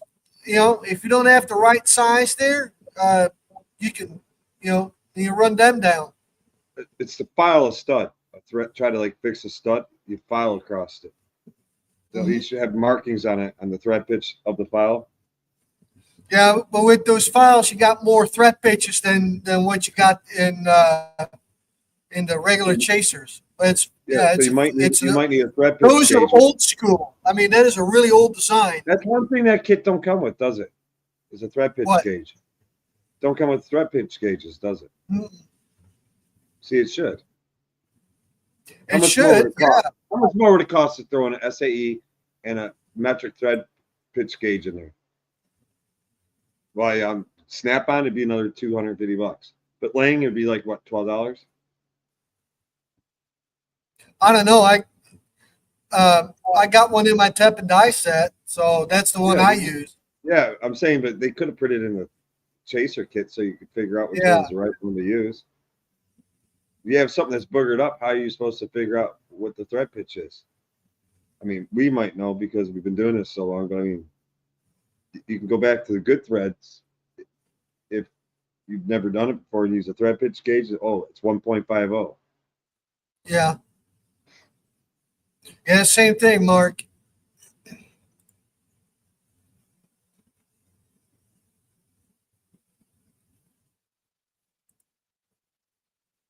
I didn't even think about that till he asked what those bars were for. Because I know they mark the thread pitches on the bars, Yeah. side of it.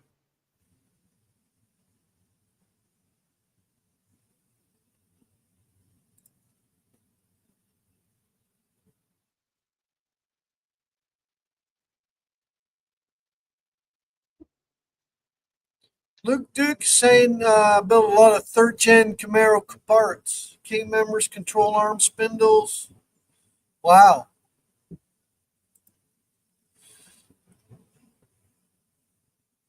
Yeah, for sure, Jude.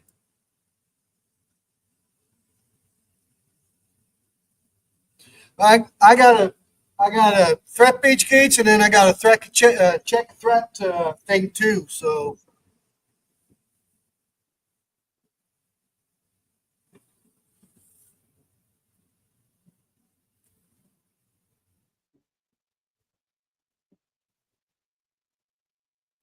well, on SAE, it's pretty easy to see if it's just regular pitch or fine thread. Yeah, that's pretty obvious. Yeah, because on metrics you can have 3 different kinds.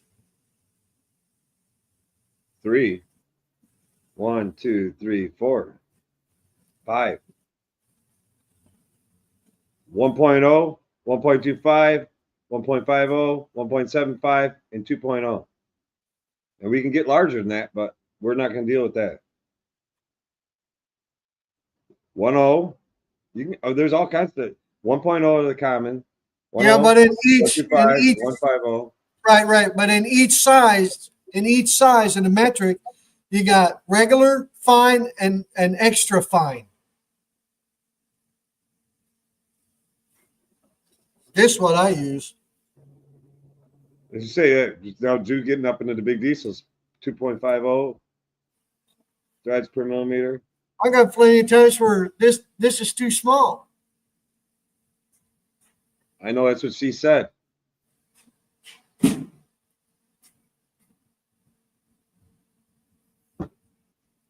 I know she said that.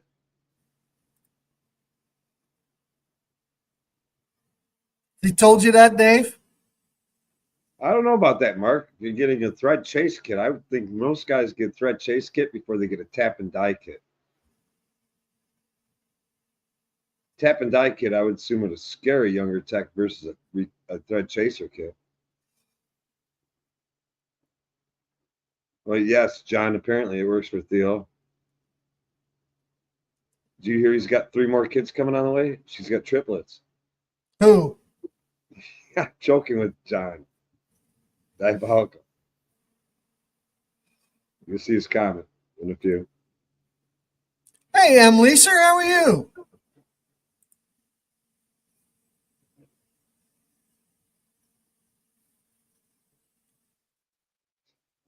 Yeah, it's got more sizes.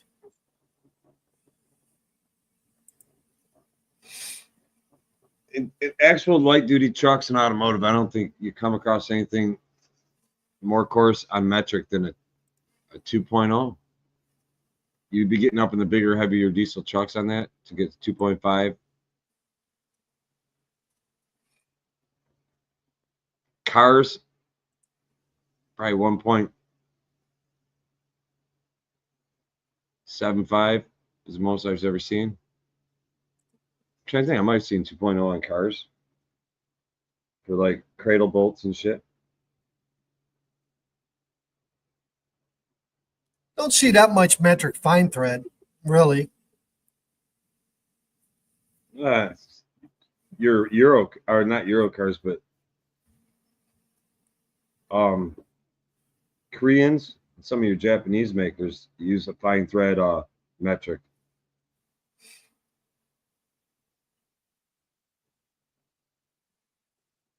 Like a 12 by 125. That pisses me off because I never have that bolt in stock when I need one. Right. I got 12.150s all over the place. 12 125s, no.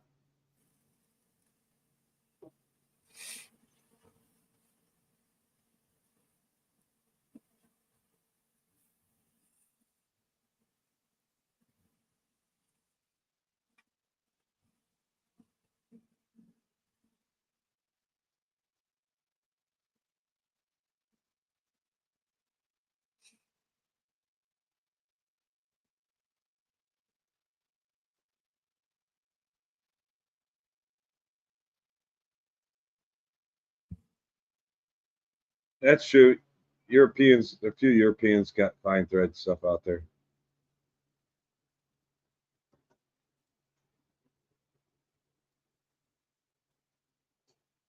Yeah, Europeans really like to use the fine thread on high torque applications and shit.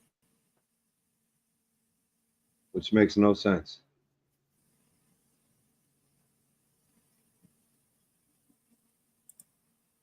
The Good night, Jude. have a good one, Jude. The yeah, high torque on fine thread don't make a lot of sense.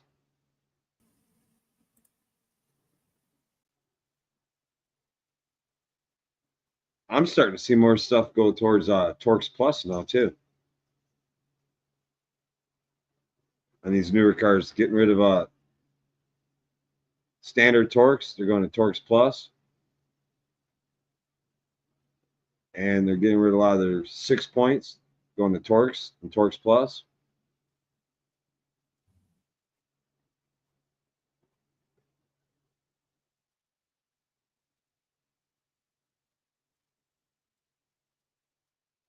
Torx Plus, I see those on 4L60s. Bell housing bolts. No, on the pump plate. One of the new Chevy trucks has them on their bell housing bolts, not holding it to the engine. Really? That's what I heard. I haven't seen one. I haven't had to take one apart.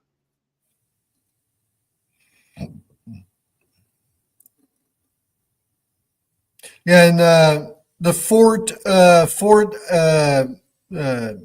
bolts, the seat bolts are Torx Plus too. Yep.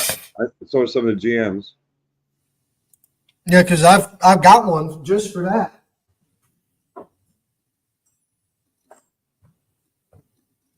This one is for the Ford seats, and then this is for your GM. Like I said, if you take the transmission off, then you got to take that plate off where the pump sits on, and you use this for that. This one for that.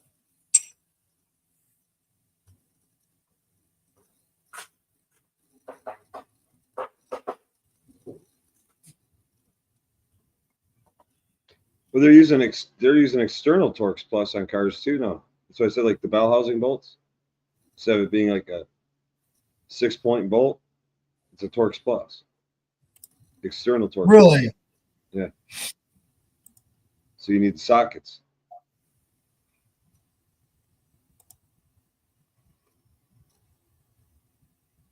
Ford has exhaust fasteners that are Torx Plus too. Oh my God. I have not seen those yet. But then again, I work on old shit, so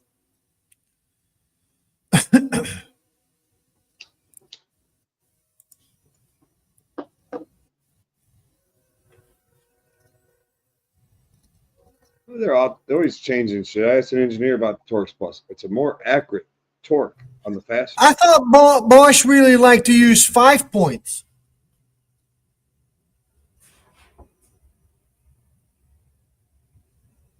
One second here.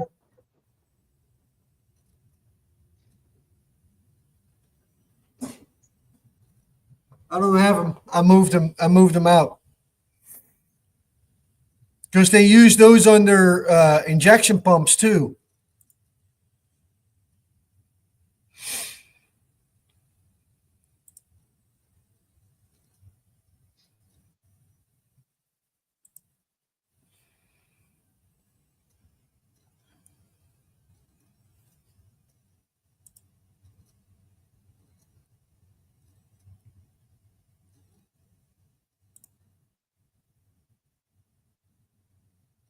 I had to order the sock. Not on the okay.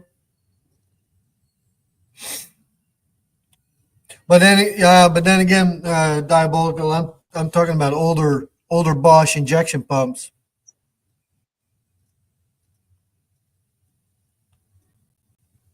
They like to use their what's the 5 points and then like a security tip in the middle of it.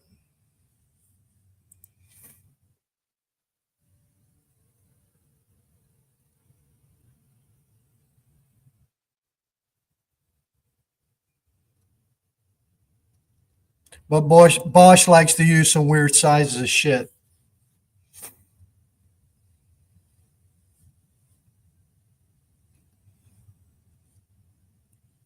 Yeah, they keep popping out new tools and shit. I'm telling you, I asked the engineer, like I said, I asked the engineer about the external Torx Plus. It's a more accurate torque to fastener ratio than a 6-point head. It puts it more Whatever. even. I'm like, yeah.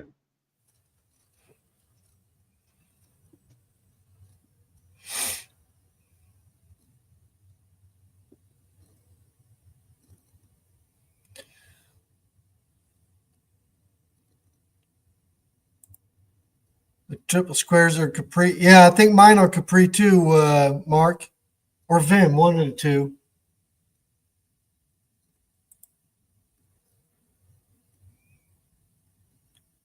That's the only tool I bought this year.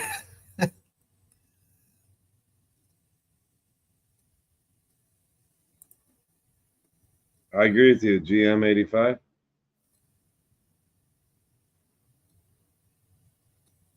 It's just a new product for a company to produce, a new fastener for somebody to produce,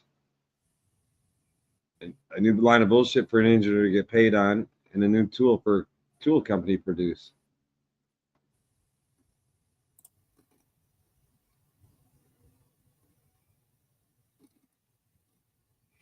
Also, the casting on when things are total shit nowadays. Yeah, well, there's a lot of quality that's downhill.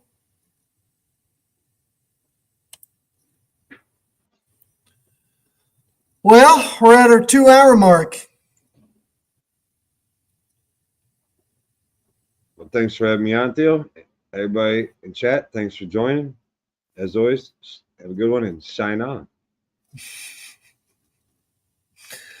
All right, Dave, thank you for coming out. And everybody else, thank you for coming out. And hope everybody had a good weekend. Hope everybody's going to have a good week. We're going to catch you on the next one. Peace out.